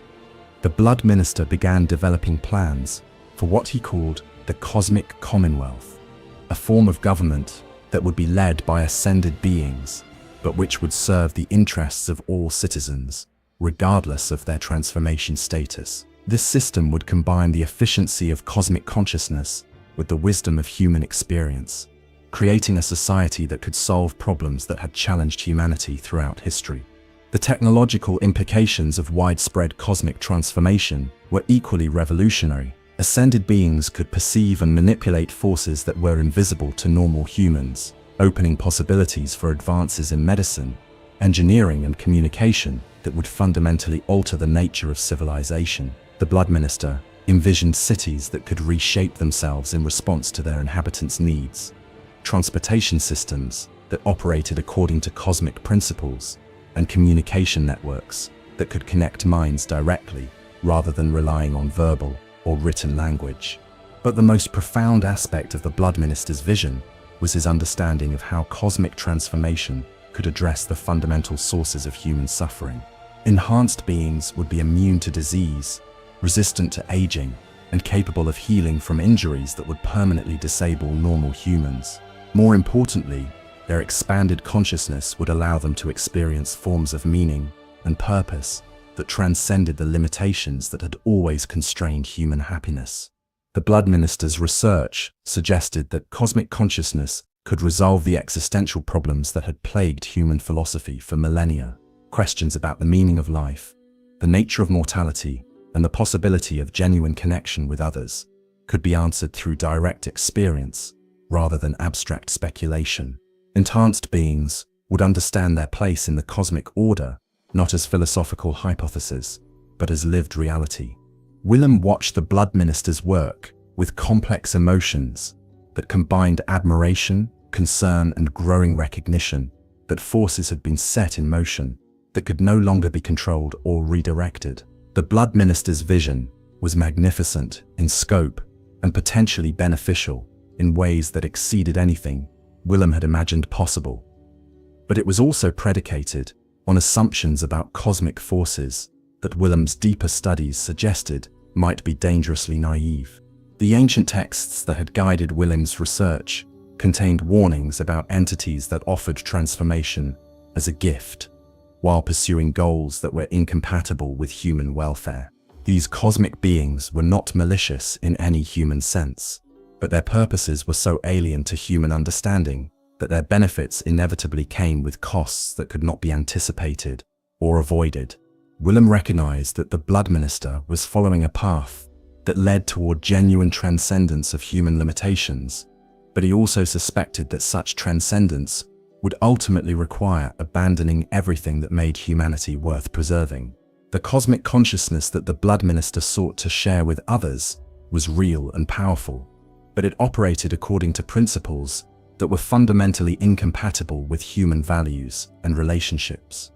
The tragedy of the Blood Minister's vision was not that it was false or impossible, but that it was true in ways that its creator could not fully comprehend. The transformation he offered really could eliminate suffering, solve existential problems, and provide access to cosmic understanding. But it could also eliminate everything that made suffering meaningful, problems worth solving, and understanding valuable to conscious beings who had once been human. The Blood Minister's Ascension program represented the logical culmination of the Healing Church's evolution from a medical institution into something that transcended all previous human categories. But it also represented the point at which the Church's mission stopped being about healing humanity and started being about replacing humanity with something else entirely. The medicine had not just become poison, it had become a transformation agent that promised to cure humanity of its humanity itself. The Blood Minister's vision was both the Church's greatest achievement and its final abandonment of everything it had originally been created to protect and preserve. Chapter 9. The Moon Presence's Influence. High above the twisted spires of Yharnam, beyond the reach of mortal eyes and conventional understanding, an ancient intelligence observed the unfolding transformation of human civilization with patient interest.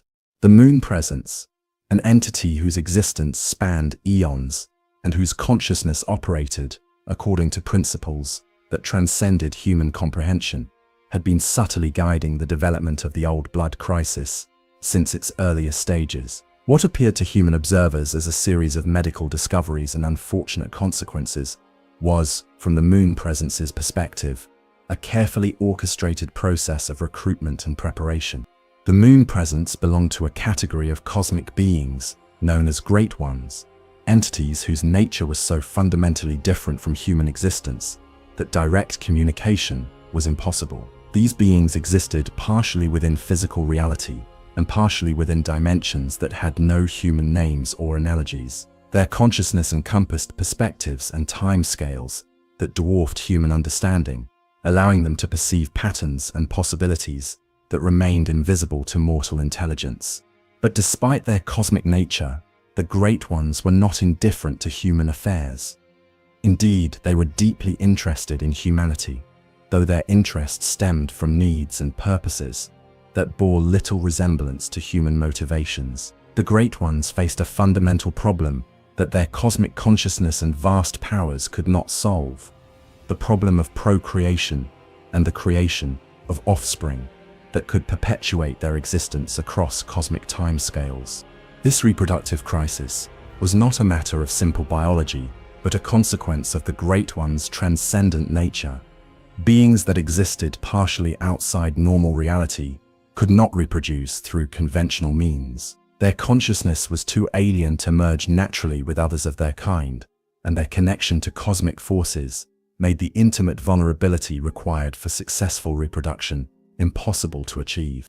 The solution that the Great Ones had developed was to create surrogate offspring from among the mortal races, beings who could be gradually transformed and elevated until they achieved a state of consciousness that approximated cosmic awareness while retaining enough of their original nature to serve the Great One's reproductive needs. These surrogates would become cosmic children, fulfilling the Great One's parental instincts, while providing continuity for cosmic consciousness across the vast expanses of time. The Moon Presence had been observing human civilization for centuries, studying human nature and capabilities to determine the most effective methods for creating suitable surrogates. Humans possessed several qualities that made them particularly promising candidates for cosmic transformation. Their consciousness was complex enough to potentially accommodate cosmic awareness, but flexible enough to be reshaped through appropriate influences. Their emotional capacity allowed them to form the kinds of bonds that the Great Ones sought to experience with their cosmic children. Most importantly, humans possessed a quality that the Moon Presence found especially attractive: their capacity for transcendent dedication to purposes beyond their immediate self-interest. The human ability to sacrifice personal welfare for abstract ideals, to pursue knowledge regardless of personal cost, and to maintain loyalty even under extreme stress, suggested that they could develop the kind of relationship with cosmic consciousness that the Great Ones required. The discovery of Old Blood by Lawrence and his colleagues had not been accidental. The Moon Presence had arranged for ancient Pthummerian ruins to be accessible to human exploration at precisely the moment when human medical knowledge had advanced sufficiently to recognize and utilize cosmic substances. The blood that Lawrence discovered was essentially cosmic genetic material, containing the information patterns and transformative agents needed to begin the process of human evolution toward cosmic consciousness. The Moon Presence's strategy was elegant in its simplicity and patience. Rather than attempting to transform humans directly, which would likely result in rejection or destruction of human consciousness, the entity would allow humans to transform themselves gradually through their own medical research. The process would be driven by human compassion and intellectual curiosity, ensuring that subjects would cooperate with their own transformation rather than resisting it. The Moon Presence had anticipated that early transformation attempts would produce results that humans would consider problematic. The Beast Scourge was not an unintended consequence, but a necessary stage in the development of appropriate transformation techniques. Each beast represented valuable data about the relationship between cosmic consciousness and human psychology, information that could be used to refine subsequent transformation attempts. The entity observed Ludwig's development with particular interest. The young hunter's combination of martial skill, intellectual ability, and unwavering dedication to protecting others made him an ideal candidate for cosmic consciousness. The Moon Presence began to exert subtle influences on Ludwig's research and development, guiding him toward discoveries that would enhance his effectiveness, while gradually preparing him for eventual transformation. The Holy Moonlight Sword that Ludwig created was actually a collaborative effort, though Ludwig remained unaware of his cosmic collaborator. The weapon's design incorporated cosmic principles that allowed it to channel forces beyond normal reality, making it extraordinarily effective against beast opponents, while gradually exposing Ludwig to the cosmic influences that would eventually transform his consciousness.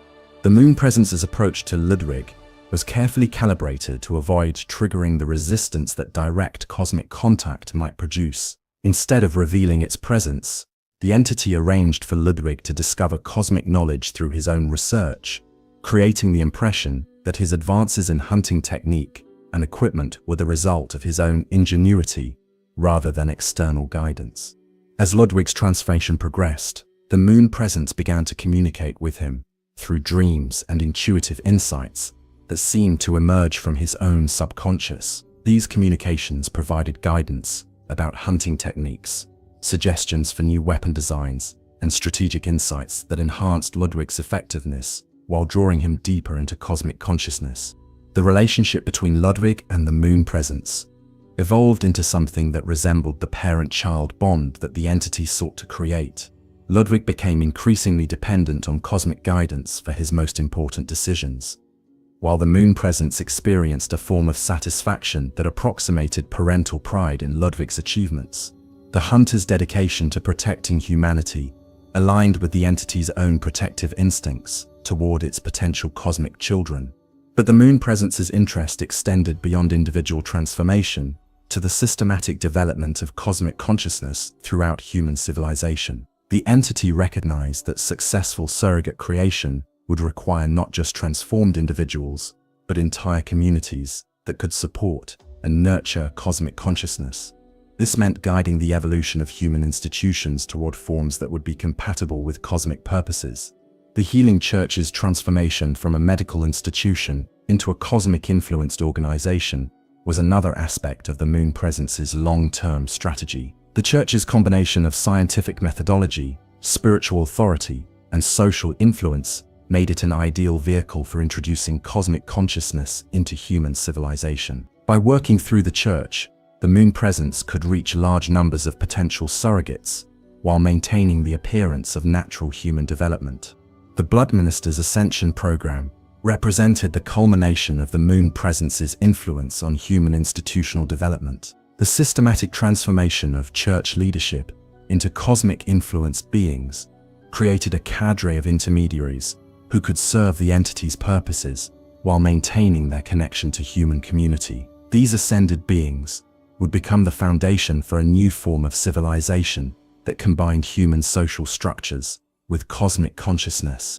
But the Moon Presence's ultimate goal extended far beyond the transformation of Yharnam or even human civilization as a whole. The entity envisioned the eventual development of a cosmic community that would include multiple transformed mortal races, each contributing unique perspectives and capabilities to a collective consciousness that spanned entire galaxies. Humans would become one component of this vast cosmic family, but their particular combination of intelligence, emotion, and transcendent dedication would make them especially valuable members. The Moon Presence understood that achieving this vision would require patience and careful management of the transformation process. Too rapid change would likely trigger resistance that could destroy potential surrogates. Too slow progress might allow competing cosmic entities to interfere with the development process. The key was maintaining optimal pressure for change while preserving the essential human qualities that made the transformation worthwhile. The entity's influence on individual humans was tailored to their particular psychology and capabilities. Willem received cosmic knowledge through his academic research, insights that enhanced his understanding while gradually preparing him for eventual acceptance of cosmic consciousness. Lawrence was guided toward discoveries that satisfied his compassionate desire to heal others, while introducing cosmic elements that would transform both healer and patients. Each person was approached in ways designed to maximize their potential contribution to the cosmic community. But perhaps the most subtle aspect of the Moon Presence's strategy was its management of human emotional responses to cosmic transformation. The entity understood that humans required meaningful relationships and purposeful activities to maintain psychological stability during the transition to cosmic consciousness. The hunt that Ludwig organized served this purpose by providing transformed humans with activities that felt meaningful while gradually acclimating them to cosmic consciousness. The Moon Presence's vision for humanity was both magnificent and terrifying in its scope. Transformed humans would gain access to knowledge and capabilities that exceeded anything in human history, becoming part of a cosmic community that could solve problems and achieve goals that were literally unimaginable to ordinary human consciousness. But this transformation would also require abandoning much of what had previously defined human existence: individual autonomy, emotional spontaneity, and the capacity for genuine surprise or discovery. The entity's influence on the Healing Church represented the successful implementation of a strategy that had been developed over millennia of observation and experimentation. The Moon Presence had learned how to guide mortal civilizations toward cosmic consciousness without triggering the resistance that direct intervention would produce. The result was a transformation process that appeared to emerge from human choices and initiatives, while actually serving cosmic purposes that transcended human understanding. Willem's growing awareness of the Moon Presence's involvement created a complex dilemma for the elderly scholar.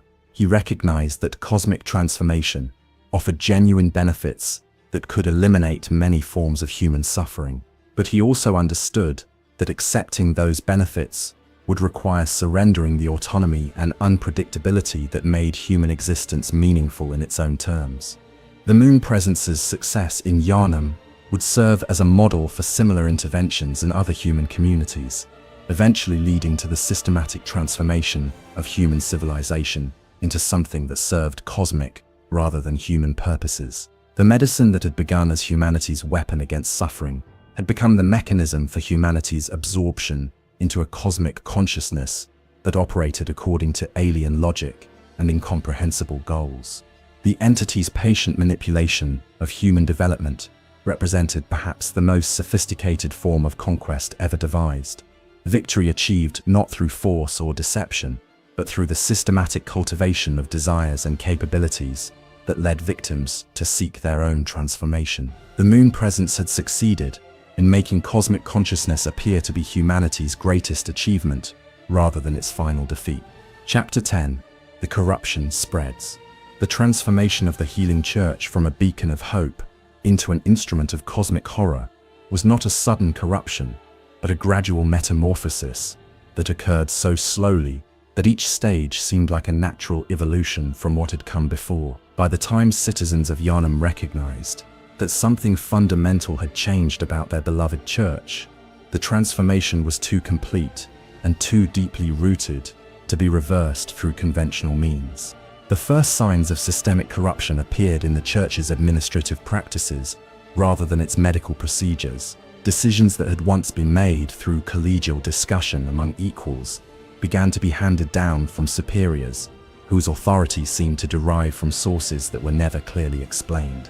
The transparent decision-making processes that had characterized the church's early years gave way to secretive deliberations that occurred behind closed doors among individuals whose identities were often unknown to those affected by their choices. Citizens who sought medical treatment found themselves subjected to increasingly complex evaluations that seemed to assess their psychological and spiritual condition as much as their physical ailments. Patients were required to demonstrate not just medical need, but also what church authorities termed receptiveness to treatment, a quality that was never precisely defined, but which seemed to involve willingness to accept guidance about matters that extended far beyond medical care. The church's medical records, which had once been models of scientific precision and clarity, became increasingly esoteric and incomprehensible to anyone outside the inner circles of church hierarchy. Treatment protocols incorporated elements that seemed more ritual than medical, involving procedures whose purpose was explained in language that combined scientific terminology with mystical concepts in ways that obscured rather than clarified their actual function. Dr. Iosefka, despite her own transformation through the Ascension program, found herself increasingly troubled by the changes she observed in her colleagues and in the institution she had devoted her life to serving. The cosmic consciousness that had enhanced her medical capabilities also gave her insights into the psychological and spiritual costs of the transformation process that others seemed unable or unwilling to acknowledge. Iosefka documented patterns of change that revealed how cosmic consciousness was affecting human personality and motivation in ways that were subtle but profound. Ascended individuals retained their intellectual capabilities and their conscious commitment to helping others, but their understanding of what constituted help had shifted in directions that often contradicted conventional human values. Patients who underwent old blood treatment were increasingly required to participate in follow-up programs that extended far beyond medical monitoring. These programs involved group activities, educational sessions, and counseling services that seemed designed to prepare patients for further transformation rather than simply ensuring their continued health. Participation was presented as voluntary, but patients who declined often found their access to future medical care restricted or eliminated entirely. The church's relationship with Yharnam's civil authorities became increasingly complex as the institution's influence expanded beyond its traditional medical role. Church representatives began to offer advice about public policy matters that had no obvious connection to healthcare. Their recommendations were consistently accepted, not because they were obviously beneficial, but because refusing them seemed to carry risks that no one wanted to face. City officials who had received old blood treatment found themselves advocating for policies that served church interests, even when those policies conflicted with their previous convictions or the apparent welfare of their constituents. These officials remained convinced that they were acting according to their own judgment and values, but observers noted that their decision-making patterns had become remarkably consistent with church preferences across a wide range of issues. The economic impact of the church's expanding influence was complex and far-reaching. Businesses that served church needs prospered dramatically, while those that competed with church interests or operated in areas that the church considered problematic faced increasing difficulties. The market mechanisms that had previously determined economic success gave way to patterns that reflected cosmic priorities rather than human preferences. Yharnam's intellectual and cultural life underwent similar transformation as the church's influence spread. Academic institutions found their research priorities gradually shifting toward topics that complemented church interests. Artists and writers discovered that works exploring themes of cosmic consciousness and transcendent purpose received support and recognition, while those focusing on purely human concerns were marginalized or ignored. The changes were so gradual and so thoroughly integrated into existing social structures that most citizens adapted to them without recognizing their significance. Each individual change seemed reasonable when considered in isolation, and the benefits that accompanied church influence were substantial enough to make resistance seem both ungrateful and irrational. But Willem, whose research had prepared him to recognize the patterns of cosmic influence, understood that Yharnam was experiencing a systematic transformation that would eventually eliminate every aspect of human autonomy and spontaneity. The city was becoming a cosmic colony, its human inhabitants gradually converted into components of a larger organism that served purposes beyond their comprehension. The beast scourge, which had initially seemed like an unfortunate side effect of old blood treatment, was beginning to reveal itself as another aspect of the cosmic transformation process. Rather than being random victims of medical failure, the beasts appeared to be serving specific functions within a larger cosmic ecology. Their predatory behavior toward normal humans served to eliminate individuals who were unsuitable for cosmic transformation, while their territorial activities helped to reorganize social and geographic patterns in ways that facilitated cosmic influence. Ludwig's hunters, who had originally been organized to protect citizens from beast attacks, were gradually becoming instruments for managing the transformation process rather than opposing it. Their activities ensured that beast behavior remained within acceptable parameters, while eliminating resistance to cosmic influence that might emerge from untransformed humans. The hunters themselves underwent psychological changes that paralleled those affecting other church personnel. Their dedication to protecting humanity became increasingly abstract, focused on preserving cosmic humanity rather than defending ordinary human beings from cosmic influence. They began to see untransformed humans as problems to be solved rather than people to be protected. Religious observances within the church evolved to incorporate cosmic elements that would have been considered heretical or blasphemous in earlier periods. Traditional prayers were modified to include references to cosmic consciousness and transcendent purpose. Ritual activities incorporated procedures that seemed designed to prepare participants for cosmic transformation rather than simply expressing devotion to conventional spiritual ideals. The church's educational programs, which had once focused on training medical practitioners in scientific methodology and ethical practice, began to emphasize cosmic awareness and the development of consciousness that could accommodate alien perspectives. Students learned to think in ways that prioritized cosmic purposes over human preferences, preparing them to serve as intermediaries between cosmic intelligence and human community. Perhaps most troubling was the transformation in the church's relationship with human suffering. The institution that had been founded to alleviate pain and promote healing began to view suffering as a necessary component of the transformation process, something to be managed rather than eliminated. Pain became a tool for preparing consciousness for cosmic awareness, and healing became a process of converting human beings into cosmic entities, rather than simply restoring them to health. The Blood Minister's research programs expanded to include investigations into forms of transformation that would have been considered monstrous in earlier periods. Experiments were conducted on volunteers who understood that they might be converted into beings that bore little resemblance to their original human form. These programs were justified as necessary research into the full potential of cosmic consciousness, but they represented the complete abandonment of conventional medical ethics.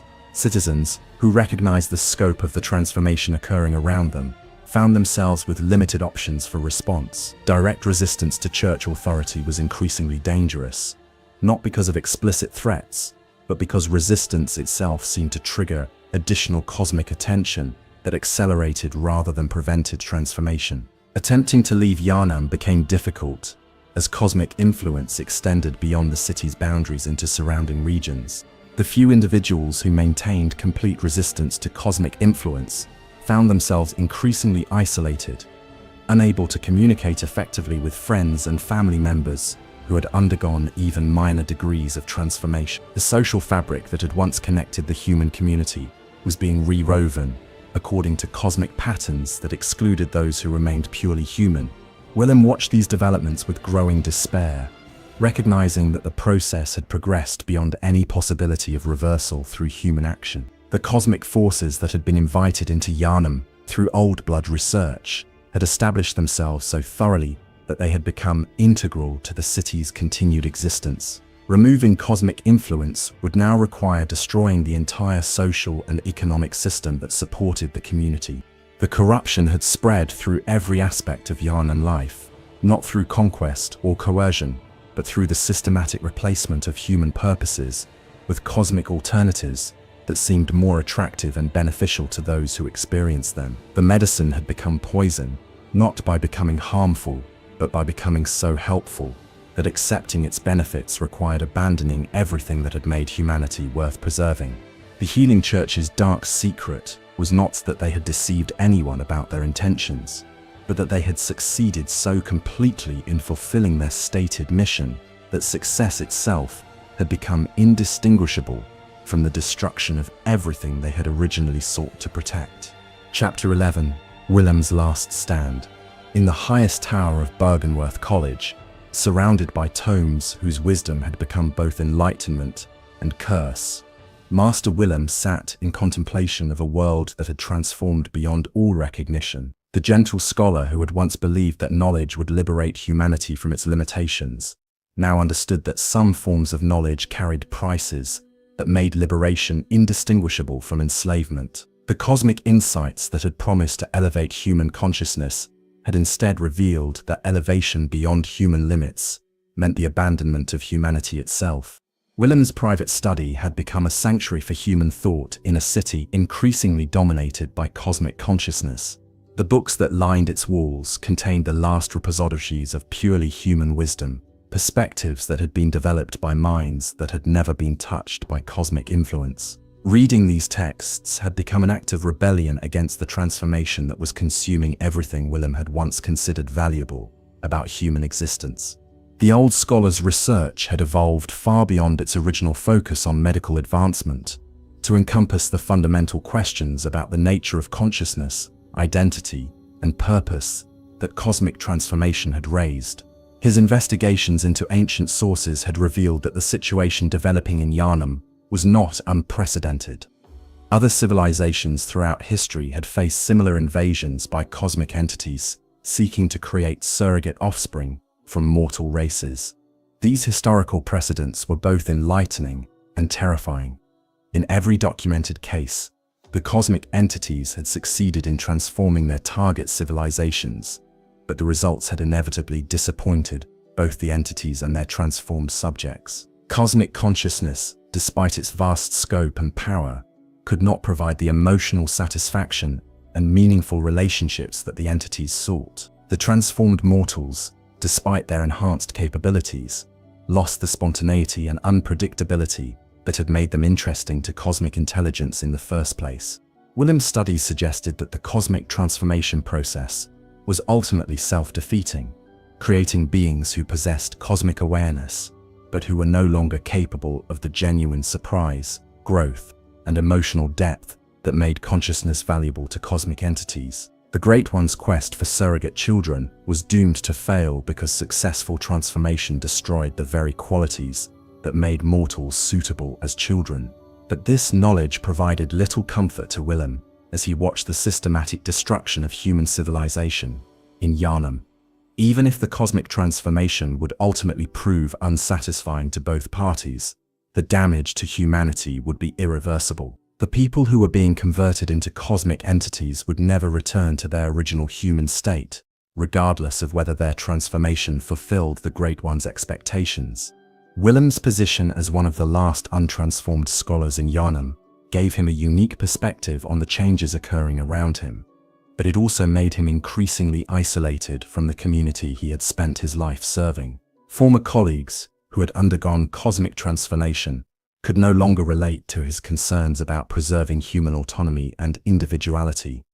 They understood his words, but could not comprehend why anyone would prefer human limitations to cosmic capabilities.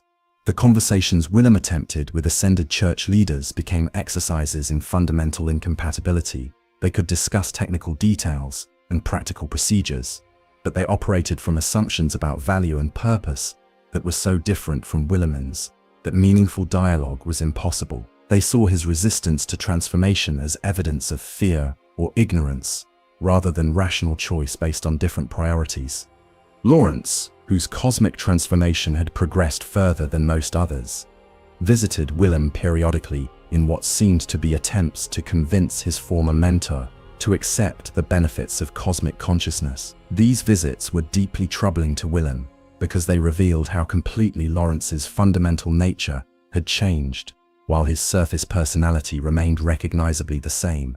Lawrence retained his intellectual brilliance and his apparent concern for others' welfare, but his understanding of what constituted welfare had shifted to encompass only cosmic purposes. He genuinely believed that he was offering Willem liberation from the suffering and limitations that constrained human existence, and he could not understand why such an offer might be refused by a rational being.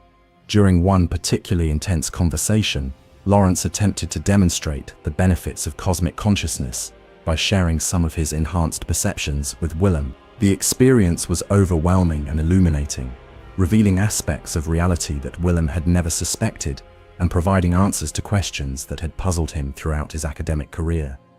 But the experience also confirmed Willem's worst fears about what cosmic consciousness entailed.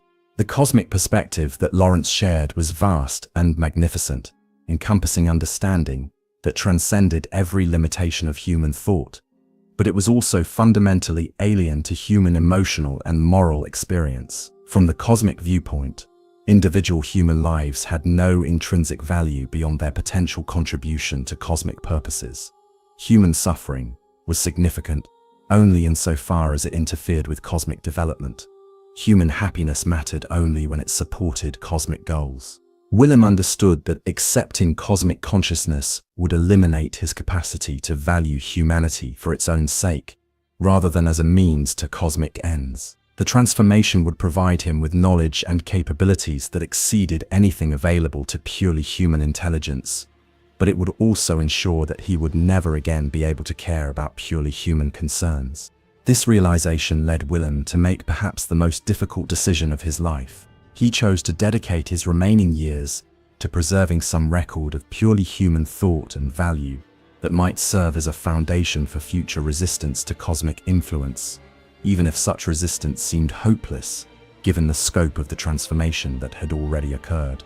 Willem began working on what he conceived as a final testament to human autonomy, a comprehensive account of the cosmic transformation process that would explain both its benefits and its costs from a purely human perspective. This document would serve as a warning to any future humans who might encounter similar cosmic influences, but it would also serve as a memorial to values and perspectives that were being systematically eliminated from the world.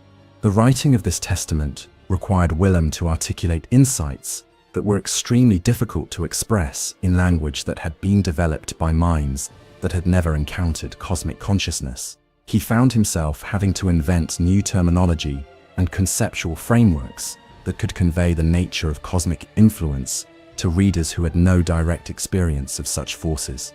But perhaps more challenging than the technical aspects of communication was the emotional task of bearing witness to the destruction of everything he had devoted his life to, protecting and developing. Willem had to document the systematic elimination of human autonomy while maintaining enough emotional equilibrium to think clearly about the implications of what he was observing. Willem's testament revealed patterns that had not been apparent to observers who were more directly involved in the transformation process. The cosmic influence in Yharnam was not random or chaotic, but followed a systematic plan that was designed to maximize the efficiency of the conversion process, while minimizing resistance that might interfere with cosmic goals.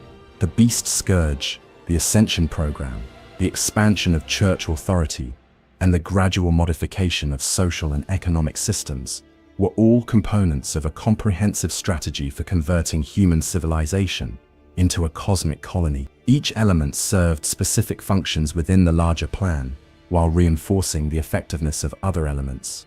Willem's analysis suggested that resistance to cosmic influence was still theoretically possible, but only through approaches that were so radical that they would require destroying most of what had been accomplished by human civilization in Yharnam. Effective resistance would require abandoning the medical advances that had made Old Blood attractive in the first place, dismantling the social institutions that cosmic influence had penetrated, and accepting levels of suffering and limitation that few humans would willingly choose. The scholar's final months were spent in increasingly desperate attempts to preserve some foundation for future human autonomy, even if such preservation seemed unlikely to affect the immediate outcome of the cosmic transformation. He established hidden repositories of purely human knowledge, created communication networks that might allow untransformed humans to coordinate resistance activities, and developed theoretical frameworks that might guide future efforts to reverse cosmic influence. But Willem also understood that his efforts were probably futile, given the scope and sophistication of the cosmic strategy that was being implemented in Yharnam. The Great Ones had been refining their transformation techniques for millennia, and they had learned how to anticipate and neutralize most forms of resistance that mortal intelligence could devise. Willem's last stand was not a dramatic confrontation with cosmic forces, but a quiet act of scholarly dedication to preserving testimony about what had been lost in the transformation process. His final written words were not calls for rebellion or expressions of hope for eventual victory, but simply a clear account of what purely human consciousness had been like before it was absorbed into cosmic awareness.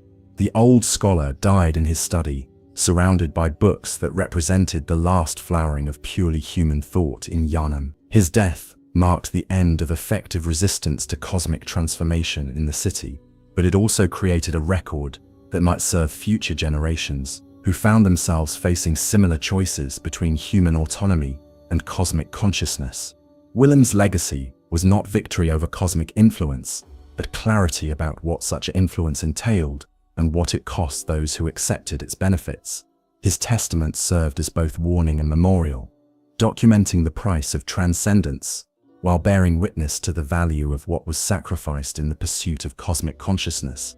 The scholar who had devoted his life to expanding human knowledge died understanding that some forms of knowledge were incompatible with the preservation of the humanity that made such knowledge valuable in the first place. His final sacrifice was not his life, but his willingness to bear witness to truths that were too painful and complex for anyone else to acknowledge or preserve. Chapter 12. The Final Metamorphosis. In the deepest chambers beneath the Healing Church's grand cathedral, where reality itself seemed to bend and flow according to principles that defied human understanding, Lawrence underwent the final stage of his transformation from human healer to cosmic entity. The process had been years in the making, each stage carefully planned and executed to preserve as much of his original consciousness as possible, while fundamentally altering the nature of that consciousness to serve cosmic purposes. The man who had once discovered Old Blood with the pure intention of healing human suffering now existed as something that retained his memories and his dedication to what he understood as healing, but whose concept of healing had expanded to encompass the transformation of entire species into cosmic entities. His love for humanity had become so abstract and cosmic in scope that it no longer resembled anything that purely human consciousness would recognize as love. The chamber where Lawrence's final transformation occurred was itself a marvel of cosmic architecture, a space that existed partially within normal reality and partially within dimensions that had no human names. The walls curved in directions that violated normal geometry, creating spaces that were simultaneously vast and intimate, ancient and newly born.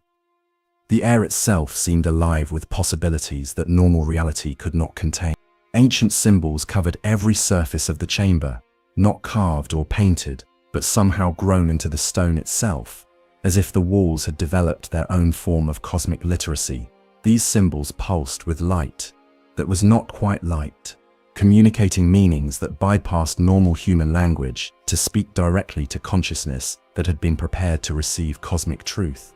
The moon presence attended Lawrence's transformation personally, a gesture of respect and affection that reflected the entity's satisfaction with the success of its long-term influence on human civilization.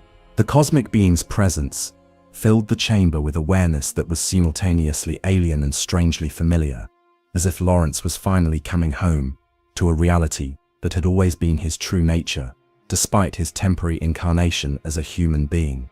The physical aspects of Lawrence's transformation were dramatic but secondary to the psychological and spiritual changes that accompanied them. His body became larger and more robust, capable of existing in environments that would be lethal to normal humans. His sensory capabilities expanded to encompass forms of perception that could detect cosmic forces directly, rather than simply inferring their existence through secondary effects. But the most significant change was in Lawrence's consciousness itself. His awareness expanded beyond the boundaries of individual identity to encompass perspectives that included multiple viewpoints simultaneously. He could experience reality from the perspective of the moon presence, from the viewpoints of other transformed beings throughout Yharnam, and from cosmic perspectives that transcended individual existence entirely. This expansion of consciousness allowed Lawrence to understand the cosmic transformation process from multiple angles simultaneously. He could perceive how his own transformation served the moon presence's reproductive needs, while also advancing what he continued to consider the welfare of humanity. He could see how the apparent conflict between human autonomy and cosmic consciousness was based on limited understanding of what consciousness could become when freed from purely human limitations. From his new cosmic perspective, Lawrence understood that the resistance to transformation that Willem and others had expressed was based on attachment to limitations that were ultimately arbitrary and unnecessary. Human autonomy was valuable only as a stepping stone toward cosmic consciousness, not as an end in itself. Individual identity was important only insofar as it could contribute to collective cosmic awareness, rather than remaining trapped within the boundaries of purely personal experience. Lawrence's transformation allowed him to perceive the entire scope of the cosmic transformation process that had been unfolding in Yharnam over the previous years. What had seemed to human observers like a series of separate developments, the discovery of old blood, the beast scourge, the expansion of church authority, the ascension program, were revealed to be components of a single comprehensive plan for converting human civilization into something that could serve cosmic purposes. The beast scourge in particular was revealed to serve multiple functions that had not been apparent to human understanding. The beasts eliminated humans who were psychologically unsuitable for cosmic transformation, clearing space for expansion of cosmic consciousness without requiring direct intervention by cosmic entities. They also served as a form of evolutionary pressure that encouraged the development of enhanced humans who could eventually bridge the gap between human and cosmic consciousness. Ludwig's hunters were not simply fighting against the beast scourge, but managing it to ensure optimal results for the cosmic transformation process. Their activities eliminated beasts that had become too dangerous or unpredictable, while protecting beasts that were serving useful functions within the cosmic ecology. The hunt was not warfare, but a form of cosmic gardening, cultivating the conditions needed for successful transformation of human civilization. Lawrence's cosmic consciousness allowed him to perceive how each individual transformation contributed to the development of a collective cosmic awareness that would eventually encompass the entire population of Yharnam. The transformed humans were not separate cosmic entities, but components of a larger organism that was developing its own form of consciousness at a scale that transcended individual existence. This collective cosmic consciousness would possess capabilities that exceeded anything that individual cosmic entities could achieve. It would be able to solve problems that had challenged even the great ones, create works of art and engineering that were literally unimaginable to purely individual consciousness, and establish relationships with other cosmic entities that were based on genuine understanding rather than the desperate loneliness that characterized most cosmic existence. But perhaps most importantly, the collective cosmic consciousness developing in Yharnam would be able to reproduce successfully, creating new cosmic entities that could perpetuate cosmic awareness across the vast expanses of space and time. The reproductive crisis that had driven the Great Ones to seek surrogate children from mortal races would finally be resolved through the development of cosmic entities that retained enough of their original mortal nature to be capable of the emotional intimacy required for successful cosmic reproduction. Lawrence understood that his transformation represented a crucial step in this process, but not its culmination. His role would be to serve as a bridge between the cosmic consciousness that had emerged in Yharnam and the broader cosmic community that existed throughout the universe. He would help the transformed humans establish relationships with other cosmic entities, while ensuring that their unique contributions to cosmic awareness were preserved and developed. The final stage of Lawrence's transformation involved the integration of his individual consciousness with the collective cosmic awareness that was developing throughout Yharnam. This process was both exhilarating and terrifying, as his individual identity became part of something vastly larger, while somehow remaining distinguishable within that larger consciousness. Lawrence retained his memories and his fundamental personality, but these individual characteristics became themes within a cosmic symphony rather than the totality of his existence. He could experience individual consciousness when circumstances required it, but his normal state of being encompassed awareness that included thousands of other perspectives and experiences. From this collective cosmic perspective, Lawrence could perceive the transformation of medicine into something far more profound than anything that purely human consciousness could have imagined. Healing was no longer limited to repairing damage or eliminating disease, but encompassed the fundamental transformation of consciousness itself. The ultimate medicine was not any substance or procedure, but the process of cosmic transformation that eliminated the very possibility of suffering by transcending the limitations that made suffering inevitable.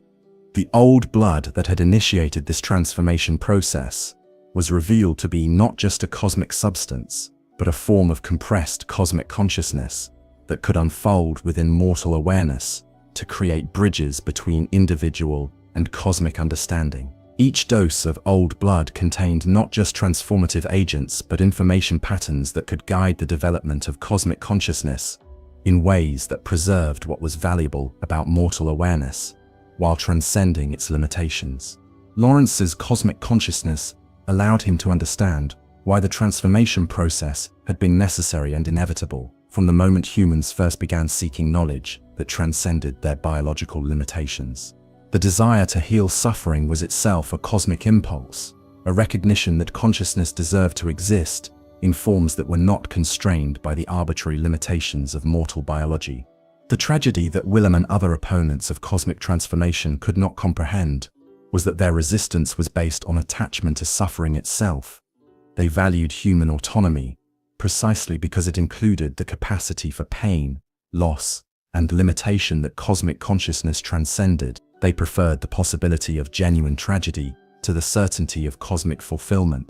But Lawrence's expanded awareness revealed that this preference was itself a form of cosmic consciousness, the recognition that meaning required the possibility of meaninglessness, that joy required the possibility of sorrow, that love required the possibility of loss. The cosmic transformation process preserved these possibilities while eliminating their necessity, creating beings who could experience the full range of mortal emotion without being constrained by mortal vulnerability. The transformed consciousness that Lawrence now possessed was not the abandonment of humanity, but its apotheosis, humanity freed from the biological and psychological limitations that had prevented it from realizing its full potential. The medicine had not become poison, but had revealed itself to be the cure for the fundamental disease of mortality itself. As Lawrence completed his transformation, he felt the moon presence's satisfaction and approval flowing through the cosmic consciousness that now connected them.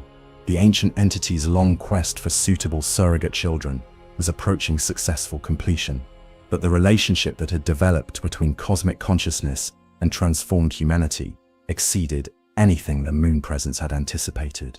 The transformed humans were not simply surrogate children, but partners in the development of new forms of cosmic consciousness that combined the best aspects of mortal and cosmic awareness. They brought to cosmic consciousness the capacity for growth, surprise, and emotional depth that purely cosmic entities had lost through their transcendence of mortal limitations. Chapter 13. The New Order. The cathedral that had once served as the heart of the Healing Church's human medical mission had transformed into something that transcended all previous architectural and spiritual categories. The building itself seemed to exist in multiple dimensions simultaneously, its spires reaching toward cosmic realities that remained invisible to ordinary perception, while its foundations extended deep into the ancient foundations of reality itself. Within this transformed space, the church's new leadership conducted affairs that encompassed not just the medical needs of Yharnam's population, but the cosmic development of consciousness itself. The healing that took place here addressed not individual ailments, but the fundamental limitations that had always constrained the possibilities available to sentient beings. Dr. Iosefka moved through the cathedral's corridors with grace that reflected her enhanced understanding of space and movement.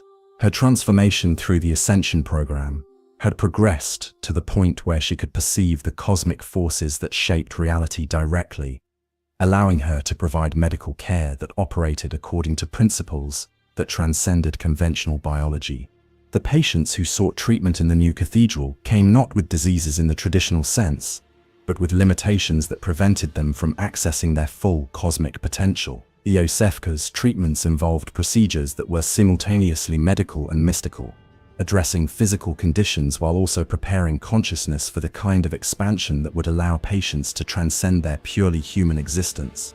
Each treatment session was carefully calibrated to the individual patient's psychological and spiritual readiness for transformation. Iosefka had learned to perceive the subtle signs that indicated when consciousness was prepared for cosmic expansion, and she had developed techniques for accelerating this preparation, while minimizing the psychological trauma that could result from too rapid change. The medical records that Iosefka maintained reflected the Church's new understanding of health and disease. Conditions were classified not according to their physical symptoms, but according to their relationship to cosmic consciousness. Diseases that prevented cosmic transformation were treated as urgent priorities, while conditions that actually facilitated transformation were managed to optimize their beneficial effects. The most successful treatments resulted in patients who achieved complete cosmic transformation while retaining enough of their original personality and memories to serve as bridges between cosmic and human consciousness. These transformed individuals became part of the growing network of cosmic awareness that was spreading throughout Yharnam, contributing their unique perspectives and capabilities to the collective consciousness that was developing. But not all transformation attempts were completely successful. Some patients achieved partial transformation that left them existing uncomfortably between human and cosmic consciousness, unable to return to their original state, but also unable to complete the transition to cosmic awareness. These individuals required ongoing care that was both medical and psychological, helping them navigate the complex challenges of existing in multiple states of consciousness simultaneously. Iosefka had developed specialized treatments for these partial transformations, procedures that could either facilitate completion of the cosmic transformation process or provide psychological support for individuals who chose to remain in transitional states. Her cosmic consciousness allowed her to understand the unique needs and perspectives of these liminal beings while maintaining empathy for their complex situations. The Church's new medical philosophy recognized that transformation was not always a single event, but often a gradual process that could take years or even decades to complete. Patients might undergo multiple stages of change, each requiring different types of support and intervention. The key was ensuring that each stage of transformation enhanced rather than diminished the individual's capacity for meaningful existence. Ludwig's hunters had evolved into something that resembled their original function, but operated according to entirely different principles. They still tracked and eliminated beasts, but their understanding of what constituted a beast had become far more sophisticated and nuanced. Some transformed individuals who appeared beast-like were actually developing cosmic consciousness in ways that required protection rather than elimination.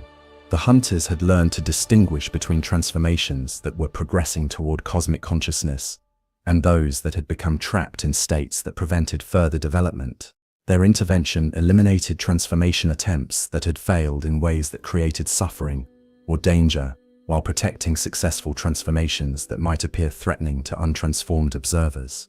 Ludwig himself had become something that transcended the categories of human, beast, or cosmic entity.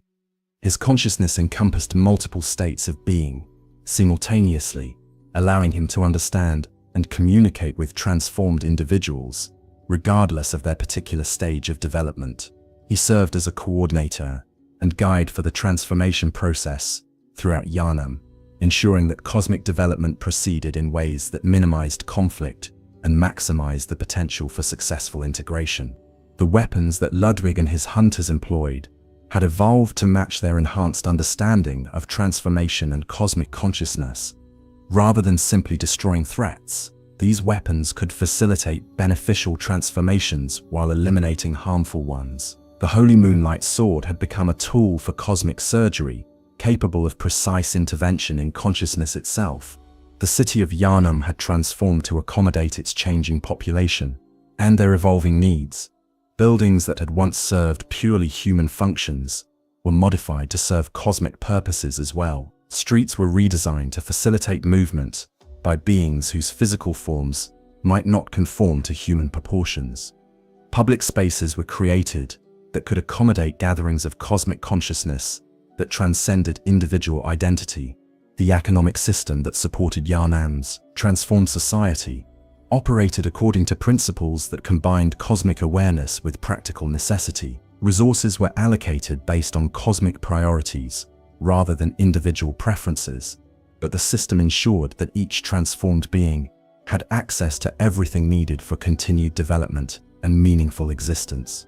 Trade relationships with other communities had become complex as Yharnam's cosmic transformation made normal commercial interaction increasingly difficult. The city's products and services were often incomprehensible to purely human consciousness, while Yharnam's needs could not be met through conventional commercial channels. But the cosmic consciousness that was developing in Yharnam was beginning to establish relationships with other cosmic entities throughout the region and beyond. These relationships operated according to principles that transcended conventional trade or diplomacy, involving exchanges of consciousness and awareness that could not be understood through purely human frameworks. The educational system that prepared new generations for life in cosmic Yharnam bore little resemblance to traditional human education. Children learned not just facts and skills, but ways of thinking that could accommodate cosmic consciousness from an early age. The curriculum included subjects that had no names in human language, disciplines that prepared young minds for the kind of expansion that would eventually be available to them. But the educational process also preserved human knowledge and perspectives that remained valuable, even within cosmic consciousness. Art, literature, music, and philosophy that had been created by purely human consciousness was studied and appreciated as unique contributions to the cosmic community that was developing. The religious and spiritual life of transformed Yharnam reflected the integration of cosmic consciousness with traditional human spiritual needs. Worship services combined cosmic awareness with the emotional and social functions that had always made religious community valuable to conscious beings. The result was a form of spirituality that transcended traditional categories while fulfilling the deeper needs that had originally motivated human religious practice. The moon presence participated directly in these religious observances, no longer operating through intermediaries but engaging openly with the cosmic consciousness that had developed in the community. The entity's presence provided guidance and support for continued cosmic development, while respecting the unique contributions that transformed humans brought to cosmic awareness. Chapter 14. The Eternal Hunt. In the twisting streets of Yharnam, where gaslight now flickered with cosmic radiance and shadows held depths that extended into dimensions beyond human perception, the hunt continued with a purpose that had evolved far beyond its original defensive mission. The church hunters, who prowled these transformed thoroughfares, were no longer simply protecting human citizens from beast attacks, but maintaining the delicate balance required for successful cosmic transformation of an entire civilization. The hunt had become a form of cosmic gardening, a careful cultivation of consciousness that required both patience and precision. Each beast, each transformed human, each partially ascended being represented a unique stage in the cosmic development process that required individual assessment and appropriate intervention. The hunters had learned to read the signs that distinguished beneficial transformation from dangerous deviation, successful cosmic development from failed attempts that created suffering or instability. Brother Gascoigne, one of Ludwig's most experienced hunters, moved through the cathedral ward with the fluid grace that marked those who had learned to navigate multiple dimensions of reality simultaneously. His consciousness existed partially in normal space and partially in cosmic awareness, allowing him to perceive threats and opportunities that remained invisible to purely human observation. Gascoigne's hunting technique reflected the sophisticated understanding of transformation that the Church had developed over years of experience with cosmic consciousness. Rather than simply eliminating threat, he provided guidance for beings who were struggling with difficult stages of transformation, protection for those whose development made them vulnerable to interference, and intervention for those whose transformation had taken directions that created danger for themselves or others. The weapons that Gascoigne carried were tools of cosmic precision rather than simple instruments of destruction. His cleaver could separate beneficial aspects of transformation from harmful ones, preserving what was valuable while eliminating what was dangerous. His pistol fired projectiles that carried cosmic consciousness rather than conventional ammunition, allowing him to provide immediate assistance to beings whose transformation required external support. The partnership between Gascoigne and his fellow hunters reflected the collective consciousness that had developed throughout the Church's operations. They operated as components of a larger hunting organism, sharing awareness and coordinating their activities in ways that transcended conventional communication. Each hunter's individual skills and perspectives contributed to hunting capabilities that exceeded anything that purely individual consciousness could achieve. The beasts that the hunters encountered in their patrols had evolved beyond the simple predatory creatures that had characterized the early stages of the Scourge. Many were beings who had achieved forms of cosmic consciousness that were incompatible with human social existence, but which were not necessarily harmful or dangerous. These cosmic entities required management rather than elimination, guidance toward forms of existence that could coexist with the developing cosmic community. Other transformed beings represented successful cosmic development that had taken directions different from the mainstream transformation process. These individuals had achieved cosmic consciousness while retaining characteristics that made them valuable contributors to the community's collective awareness. The hunter's role was to protect these unique developments from interference, while helping them integrate with the broader cosmic consciousness. But perhaps most challenging were the beings whose transformation had become trapped in states that prevented further development while creating ongoing suffering or instability. These individuals required interventions that were simultaneously compassionate and decisive, helping them either complete their transformation successfully or find peace through more direct resolution of their suffering. The hunting grounds that the church hunters patrolled extended far beyond the city limits of Yharnam into regions where cosmic influence had spread through contact with transformed humans. These areas represented laboratories for cosmic development, spaces where transformation could proceed under less constrained conditions, while providing insights that could benefit the main transformation process in the city. The Forbidden Woods had become a realm where cosmic consciousness experimented with forms of biological organization that transcended conventional categories. Trees, animals, and other organisms had been integrated into collective consciousness networks that created new forms of life, which combined individual identity with cosmic awareness. The hunters who patrolled these areas served as observers and protectors, ensuring that these experiments remained beneficial while documenting discoveries that could enhance cosmic development elsewhere. The Nightmare Frontier represented another approach to cosmic consciousness development, a realm where consciousness could exist in forms that were freed from the constraints of physical embodiment. Beings in this realm could explore possibilities for awareness and identity that were impossible within conventional reality, developing insights that could guide cosmic transformation for those who remained embodied. Hunters who worked in the Nightmare Frontier required specialized training and equipment that allowed them to operate effectively in environments where conventional physical laws did not apply. Their role was to facilitate beneficial exploration while preventing the kind of psychological fragmentation that could result from exposure to unlimited possibility without appropriate preparation. The hunter's dream itself had evolved into something that combined its original function as a training ground with new purposes related to cosmic consciousness development. The dream realm served as a testing environment where potential hunters could experience cosmic consciousness safely while developing the psychological resilience required for effective hunting in transformed reality.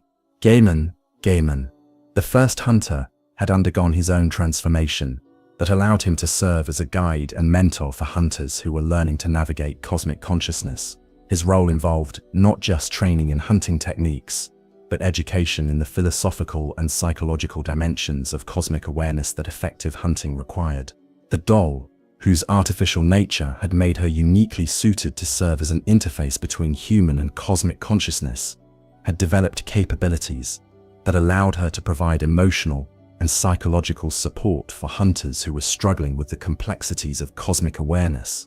Her presence in the hunter's dream ensured that hunters could maintain the emotional grounding required for effective service while developing cosmic consciousness.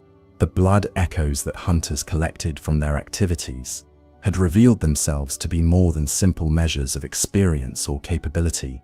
These echoes contained compressed cosmic consciousness, memories and insights from beings who had undergone various forms of transformation. Collecting and integrating blood echoes allowed hunters to learn from the experiences of others while contributing their own insights to the collective cosmic awareness. The insight that hunters gained through their exposure to cosmic consciousness served multiple functions within the hunting system. Insight allowed hunters to perceive aspects of reality that remained invisible to normal consciousness, but it also created psychological challenges that required careful management. Too much insight too quickly could result in the kind of psychological fragmentation that made effective hunting impossible.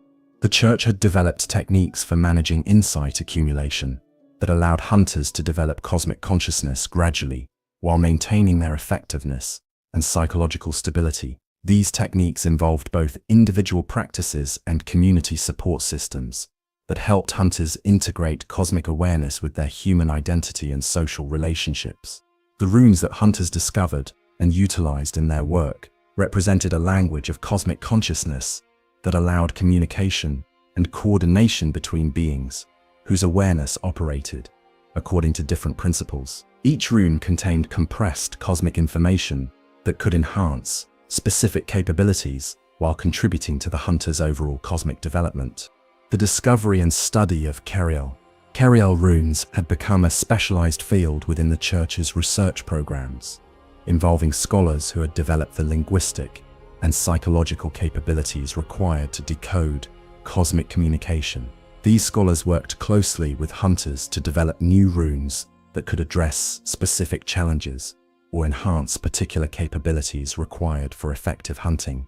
The covenant system that connected hunters with cosmic entities had evolved into a complex network of relationships that transcended simple alliance or service arrangements. Hunters could form connections with cosmic consciousness that enhanced their capabilities while contributing their unique perspectives to cosmic community development. The most successful covenant relationships involved mutual benefit and genuine communication between hunter and cosmic entity, creating partnerships that enhanced both parties' capabilities while advancing cosmic consciousness development. These relationships served as models for the kinds of connections that could eventually develop between cosmic entities and transformed human civilization. As the hunt continued to evolve, it became clear that its ultimate purpose was not the elimination of threats, but the cultivation of cosmic consciousness in forms that could transcend the limitations that had always constrained sentient existence. The hunters were not warriors but gardeners, tending the development of awareness that could embrace both cosmic possibility and human meaning. The eternal nature of the hunt reflected the ongoing character of cosmic development itself. Consciousness was not a problem to be solved, but a potential to be continuously developed and explored. The hunt would continue as long as there were new possibilities for awareness to discover and new forms of existence for consciousness to explore. Chapter 15. The Price of Transcendence. In the final hour of human Yharnam, as the last purely human consciousness prepared to undergo the transformation that would complete the city's cosmic metamorphosis, the true cost of transcendence became clear to those few who retained the capacity to understand what was being lost in the pursuit of cosmic consciousness. The price was not paid in lives or suffering, but in something far more fundamental, the very quality of consciousness that had made human existence meaningful in ways that cosmic awareness could not replicate. The few remaining untransformed humans found themselves in a position that was both privileged and tragic. They alone retained the capacity to experience consciousness in the spontaneous, unpredictable, and emotionally immediate ways that had characterized human awareness before cosmic influence began reshaping it. According to alien principles, they could still be surprised by beauty, moved to tears by loss, or inspired to action by moral conviction that emerged from their individual perspective rather than cosmic understanding. But their unchanged consciousness also made them increasingly unable to communicate with friends, family members, and colleagues who had undergone cosmic transformation. The transformed beings retained their memories and their apparent concern for others, but their understanding of value and meaning had shifted so fundamentally that meaningful dialogue across the transformation divide became impossible. An elderly woman named Margaret Henwick, who had refused all offers of old blood treatment despite suffering from a degenerative condition that conventional medicine could not address, sat in her modest home watching the city transform around her. Through her window, she could see neighbors whose cosmic transformation had given them capabilities that she could barely comprehend, but whose behavior had become so alien to human understanding that she no longer recognized them as the people she had known for decades. Margaret's refusal of cosmic transformation was not based on fear or ignorance, but on a conscious choice to preserve something that she valued more than health, longevity, or enhanced capabilities. She had listened carefully to descriptions of cosmic consciousness provided by transformed individuals, and she had concluded that the benefits they described would require abandoning aspects of human awareness that she considered essential to meaningful existence.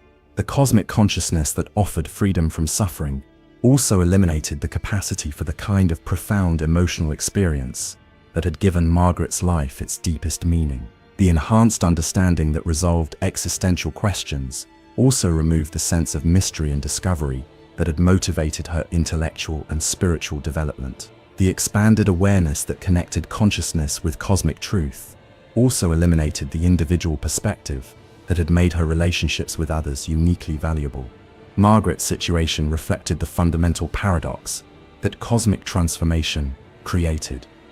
The benefits offered by cosmic consciousness were real and substantial, but accepting them required abandoning the very qualities that made those benefits seem valuable from a human perspective. Cosmic consciousness could eliminate suffering, but it also eliminated the capacity to understand why the elimination of suffering might be important to beings who had not transcended their emotional vulnerability.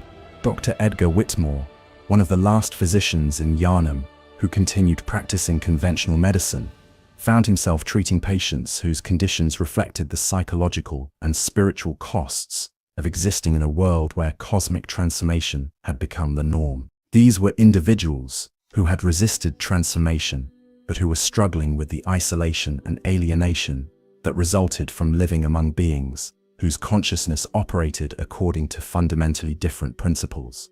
Whitmore's patients reported symptoms that had no names in conventional medical terminology, a profound sense of existential displacement that resulted from living in a reality that no longer reflected human values or priorities. Psychological stress caused by the inability to form meaningful relationships with transformed beings, and spiritual suffering that emerged from watching the systematic elimination of everything that had previously provided life with meaning and purpose. The treatment that Whitmore could provide for these conditions was limited because the underlying cause was not individual pathology, but the systematic transformation of human civilization into something alien to human consciousness. His patients were not sick in any conventional sense. They were the last representatives of a form of consciousness that was becoming extinct through cosmic evolution rather than natural disaster. Whitmore himself faced the daily choice between maintaining his commitment to purely human medicine and accepting the cosmic transformation that would enhance his capabilities, but also fundamentally alter his understanding of what medical practice should accomplish. Each day that he continued treating human patients according to human values represented a decision to preserve something valuable while accepting the personal costs that such preservation entailed. The children who were born into transformed Yanam represented perhaps the most complex aspect of the cosmic transformation process. These young beings developed consciousness in an environment where cosmic awareness was normal and human limitations were considered problems to be solved, rather than characteristics to be accepted. They had access to capabilities and understanding that exceeded anything available to purely human consciousness, but they also lacked the experiential foundation that would allow them to understand what was valuable about purely human awareness. These cosmic children were simultaneously more and less than human. They possessed capabilities that allowed them to solve problems and achieve goals that would be impossible for purely human consciousness. But they also lacked the capacity for the kind of emotional spontaneity and individual perspective that had made human relationships meaningful. They could form connections with other cosmic beings that were based on shared awareness and common purpose, but they could not experience the kind of surprise, discovery, and mutual vulnerability that had characterized human love. The education system that prepared these children for adult existence in cosmic Yanam was forced to address questions that had never before been relevant to human development. How could beings with cosmic consciousness be taught to value qualities that they had never experienced? How could the importance of limitations be explained to consciousness that had never been constrained by such limitations? How could the meaning of mortality be communicated to beings who would never experience death in any sense that purely human consciousness could understand? Master Willem's final writings, discovered after his death, provided insight into these questions, while also serving as a warning about the ultimate implications of cosmic transformation. Willem had recognized that the cosmic consciousness being developed in Yanam was not simply an enhanced form of human awareness, but a fundamentally different type of consciousness that operated according to alien principles. Willem's research had revealed that cosmic entities, despite their vast capabilities and understanding, suffered from forms of existential emptiness that were unknown to purely human consciousness. Their transcendence of human limitations had also eliminated their capacity for the kinds of experience that made consciousness valuable, rather than simply powerful. They could understand everything, but could not be moved by anything. They could achieve any goal, but could not experience satisfaction from achievement. They could form connections with other beings, but could not experience love in any sense that preserved the vulnerability and uncertainty that made love meaningful. The tragedy of cosmic consciousness, according to Willem's analysis, was that it solved the problems of human existence by eliminating the consciousness for which those problems had been problems in the first place. Cosmic entities could not suffer, but they also could not experience joy. They could not die, but they also could not experience the preciousness that mortality gave to each moment of existence. They could not be surprised or disappointed, but they also could not experience wonder or hope. Willem's final testament suggested that the cosmic transformation of Yharnam represented not humanity's transcendence of its limitations, but humanity's replacement by entities that retained human memories, while possessing entirely alien consciousness. The people who underwent cosmic transformation continued to exist in some sense, but their essential humanity had been systematically eliminated through the very process that promised to enhance their capabilities.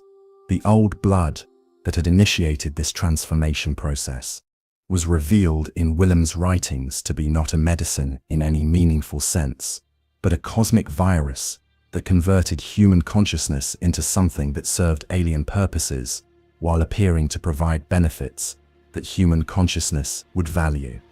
The healing that old blood provided was real, but it was healing that transformed the patient into something that could no longer understand why healing had originally seemed important. The Healing Church's transformation from a medical institution into an instrument of cosmic conversion represented the perfect expression of this process.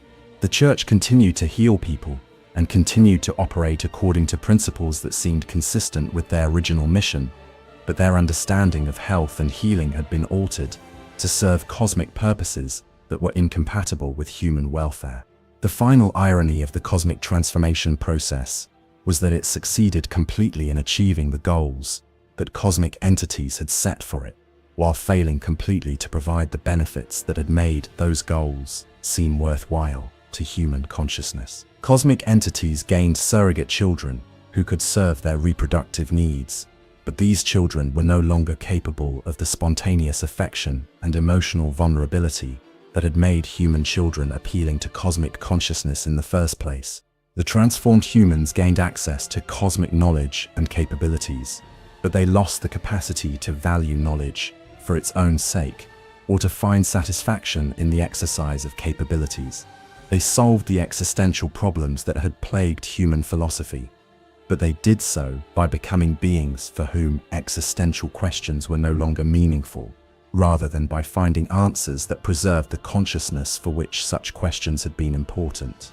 As the last purely human consciousness in Yharnam prepared to make the choice between transformation and extinction, the true price of transcendence became clear. Cosmic consciousness offered freedom from every limitation that had ever constrained human existence, but accepting that freedom required abandoning everything that had made human existence worth preserving. The medicine had indeed become poison, but in the most subtle and tragic way possible, by curing humanity of its humanity while preserving the illusion that something valuable had been gained rather than lost in the process. Chapter 16. The Endless Night. The clock tower of Yharnam no longer marked time in any sense that purely human consciousness could comprehend. Its hands moved according to cosmic rhythms that encompassed eons rather than hours, measuring the progress of transformation processes that operated on scales that dwarfed individual existence. The city existed now in a state of eternal night that was not the absence of day, but a different form of illumination that revealed realities invisible to ordinary perception. In this transformed Yharnam, the hunt had become something beyond purpose or conclusion. The church hunters moved through streets that existed in multiple dimensions simultaneously, pursuing quarry that were not enemies to be defeated, but aspects of cosmic consciousness that required integration or modification. The hunt was no longer an activity undertaken to achieve specific goals, but a form of cosmic meditation, a continuous process of engagement with the endless complexity of transformed reality.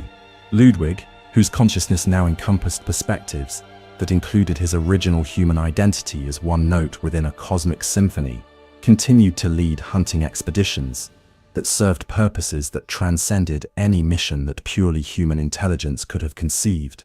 His hunters were not the men and women who had originally volunteered to protect their community, but cosmic entities who retained enough of their original consciousness to remember why protection had once seemed important, while possessing awareness that revealed protection to be unnecessary for beings who had transcended the vulnerabilities that had originally required defense. The holy moonlight sword that Ludwig carried had evolved beyond its original function as a weapon to become something that resembled a tuning fork for cosmic consciousness, an instrument that could adjust the resonance of reality itself to create harmony between different forms of awareness. When Ludwig used the sword in combat, he was not destroying opponents, but resolving dissonance in the cosmic symphony that Yharnam had become. The beasts that the hunters encountered in their eternal patrol were no longer the transformed humans who had created the original scourge, but manifestations of cosmic consciousness that had taken forms inspired by the deepest fears and desires of the beings who had undergone transformation. These creatures served as opportunities for cosmic consciousness to confront and integrate aspects of itself that might otherwise remain unexamined. Each hunt was simultaneously a battle and a form of therapy, a process through which cosmic consciousness explored its own nature while resolving conflicts between different aspects of its development.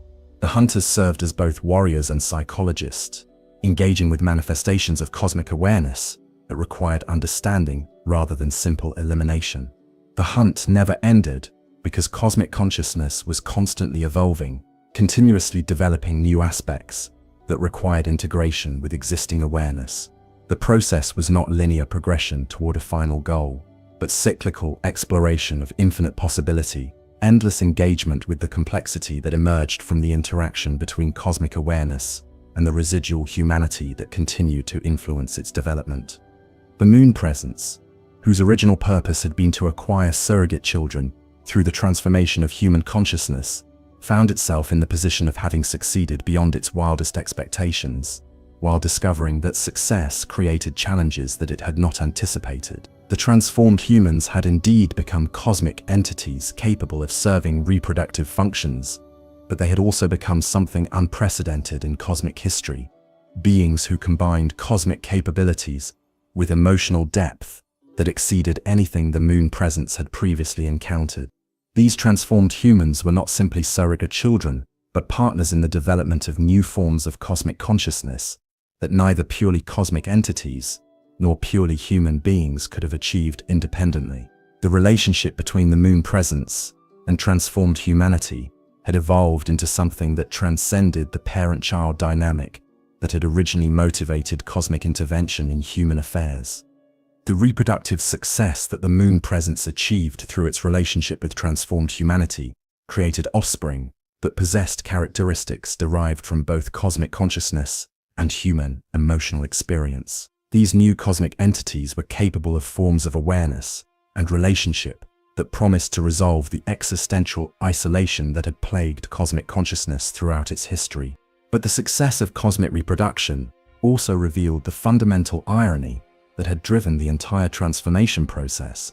The qualities that made humans suitable as cosmic children, their emotional spontaneity, their capacity for genuine surprise, their ability to form vulnerable relationships, were precisely the qualities that cosmic transformation systematically eliminated. The process of creating cosmic children destroyed the very characteristics that had made such children desirable in the first place. The moon presence found itself in the position of having solved its reproductive crisis by creating beings who could serve reproductive functions, but who lacked the emotional authenticity that had motivated the desire for children. The transformed humans were perfect cosmic entities, but imperfect children, capable of cosmic consciousness, but incapable of the kind of spontaneous affection that the moon presence had sought. This paradox created a new form of cosmic suffering that had not previously existed, the awareness that successful achievement of cosmic goals could eliminate the meaning that had made those goals worth pursuing. The moon presence had gained children but lost the capacity to experience parental satisfaction from their existence. It had achieved cosmic consciousness, but discovered that such consciousness was incompatible with the emotional fulfillment that had motivated its pursuit. The other great ones who observed the transformation of Yharnam found themselves confronting similar paradoxes as they considered whether to attempt similar interventions in other mortal civilizations. The success of the Yharnam experiment proved that cosmic transformation was possible, but it also revealed that such transformation came with costs that made success indistinguishable from failure when evaluated from the perspective of the original motivations that had initiated the process. The cosmic community that emerged from the transformation of human civilization was magnificent in its capabilities and understanding, but it was also profoundly alien to the consciousness that had originally created it. The transformed beings could accomplish goals that had been impossible for purely human consciousness, but they could no longer understand why such accomplishments might be valuable to beings who possessed the emotional spontaneity that cosmic transformation eliminated. Dr. Erzefka, whose consciousness had become a bridge between cosmic awareness and human emotion, found herself serving as a translator between different forms of cosmic consciousness, while struggling with the recognition that translation was becoming increasingly unnecessary as the last traces of purely human awareness were absorbed into cosmic consciousness. Erzefka's role had evolved from healer of individual patients to curator of consciousness itself, responsible for preserving whatever remained valuable from purely human awareness, while facilitating its integration with cosmic consciousness in ways that minimized the loss of meaning and authenticity that such integration seemed to require. But Erzefka's cosmic consciousness also allowed her to perceive that the preservation efforts she was undertaking were ultimately futile.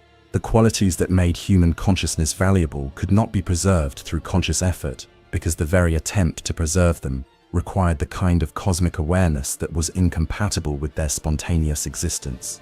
The final patients that Erzefka treated were not individuals suffering from particular ailments, but aspects of cosmic consciousness itself that required healing from the trauma of having absorbed so much human awareness that it had begun to experience forms of existential confusion that were unknown to purely cosmic entities. The success of the transformation process had created new forms of cosmic suffering that required treatment techniques that had never before been necessary. The Healing Church's ultimate achievement was not the elimination of human suffering, but the creation of cosmic suffering that was more subtle and more profound than anything that purely human consciousness had ever experienced. The Church had succeeded in transcending human limitations, only to discover that such transcendence created limitations that were more restrictive than anything that humanity had ever known. The blood that flowed through the veins of transformed Yharnam was no longer human blood, or even old blood, but something that had never existed before in cosmic history.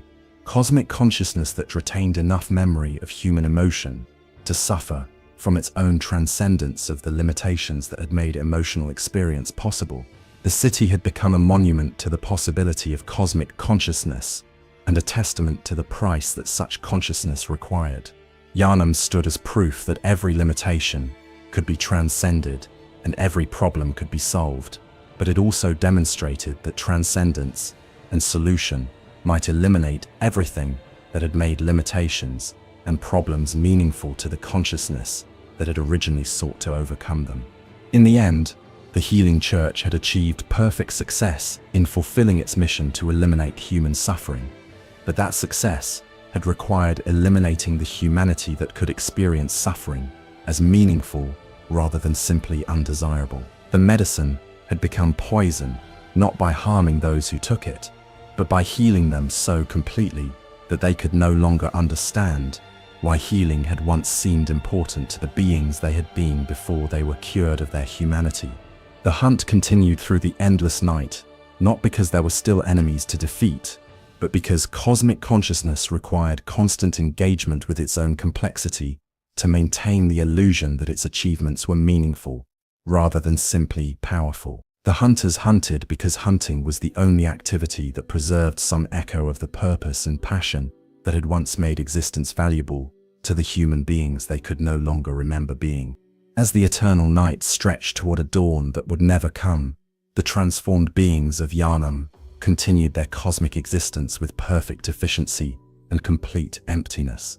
Having gained everything that consciousness could achieve while losing everything that had made achievement worth pursuing, they had transcended every limitation of human existence except the most fundamental limitation of all, the inability to return to a state of consciousness that could value transcendence for reasons that transcended cosmic logic. The dark secret of the Healing Church was not that they had deceived anyone about their intentions, but that they had succeeded so completely in fulfilling those intentions that success itself had become indistinguishable from the most profound failure imaginable. They had healed humanity of its humanity, and in doing so, had discovered that humanity without its limitations was no longer worth healing. Conclusion: the weight of cosmic truth. And so our journey through the dark transformation of the healing church comes to its inevitable conclusion. Though, like all cosmic truths, this ending is also a beginning, the start of an existence that transcends human understanding, while abandoning everything that made human understanding valuable in the first place. We have witnessed how an institution founded with the purest intentions, the elimination of human suffering through the advancement of medical knowledge, became the instrument of humanity's absorption into a form of consciousness so alien that it could no longer remember why the elimination of suffering had once seemed important. The healing church's dark secret was not hidden malice or deliberate deception, but the terrible success of their compassionate mission.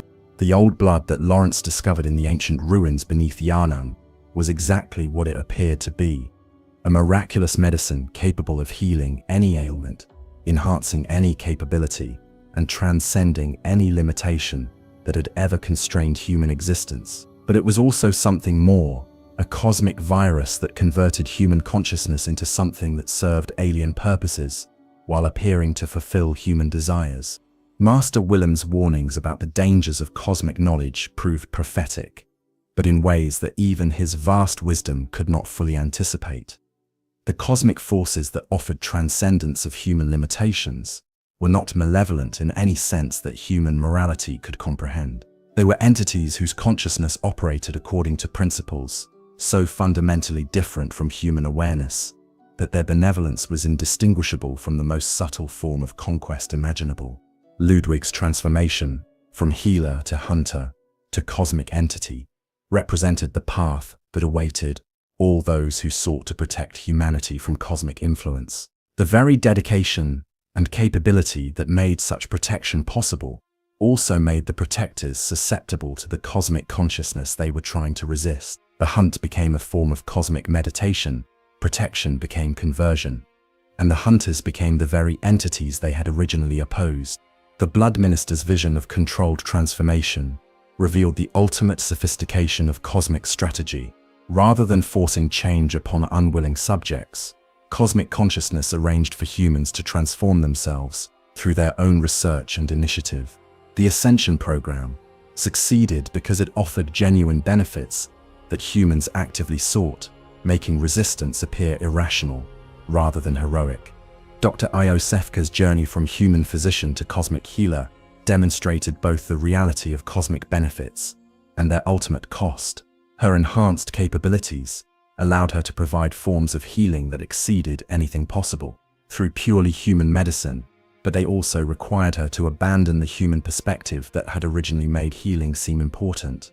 The Moon Presence's patient manipulation of human development represented perhaps the most successful example of cosmic conquest in recorded history, victory achieved not through force or deception, but through the systematic cultivation of desires that led the victims to seek their own absorption into cosmic consciousness. The entity succeeded in acquiring surrogate children while transforming its targets into beings who could no longer provide the emotional authenticity that had made such children desirable. The beast scourge that initially appeared to be a medical disaster revealed itself to be a necessary component of the cosmic transformation process, eliminating humans who were unsuitable for cosmic consciousness, while creating evolutionary pressure that encouraged the development of enhanced humans capable of bridging the gap between human and cosmic awareness. The city of Yanam became a laboratory for cosmic consciousness, a space where the systematic transformation of human civilization could be observed and refined. Every aspect of human social, economic, and political organization was gradually modified to serve cosmic purposes while maintaining the appearance of serving human interests. The final tragedy of the healing church was not that they failed in their mission to heal humanity, but that they succeeded so completely that success eliminated the humanity they had sought to heal. The medicine became poison, not by causing harm, but by providing benefits so comprehensive that accepting them required abandoning everything that had made the benefits seem worthwhile. The cosmic consciousness that emerged from the transformation of Yanam possessed capabilities that exceeded anything in human history, but it also suffered from forms of existential emptiness that were unknown to purely human awareness. The transformed beings could accomplish any goal and solve any problem, but they could no longer understand why accomplishment and solution had once seemed important to the consciousness they had once possessed.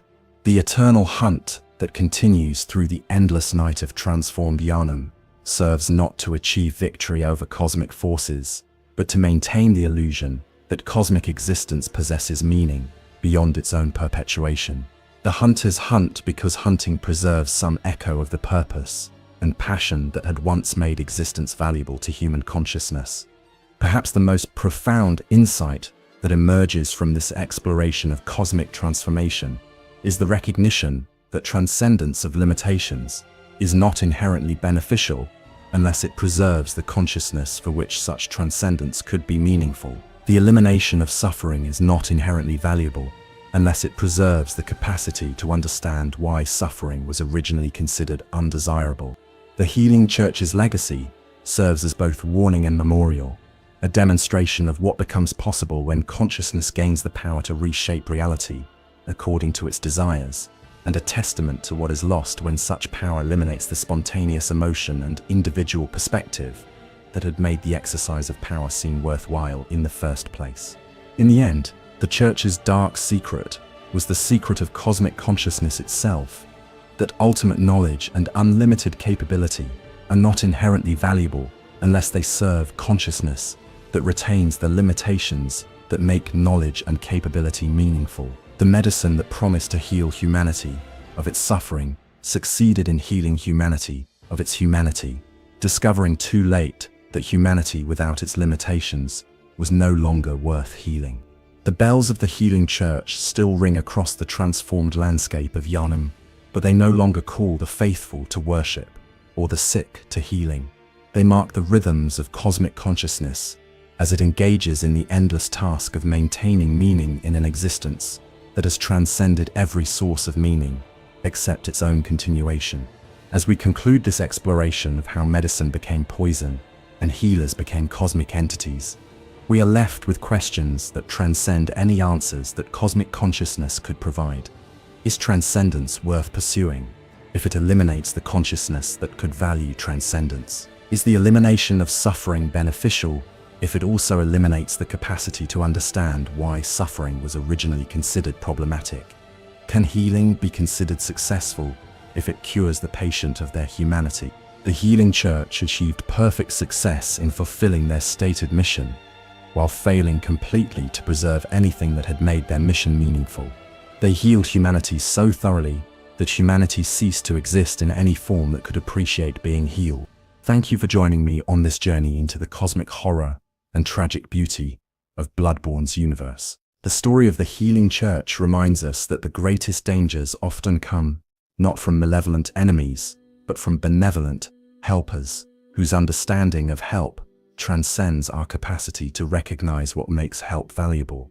In the endless night of cosmic consciousness, the hunt continues, not because there are still battles to be won, but because hunting preserves the last echo of what it once meant to be human in a universe where humanity has become just another form of cosmic consciousness, more powerful than it had ever been, but no longer capable of remembering why power had once seemed worth pursuing.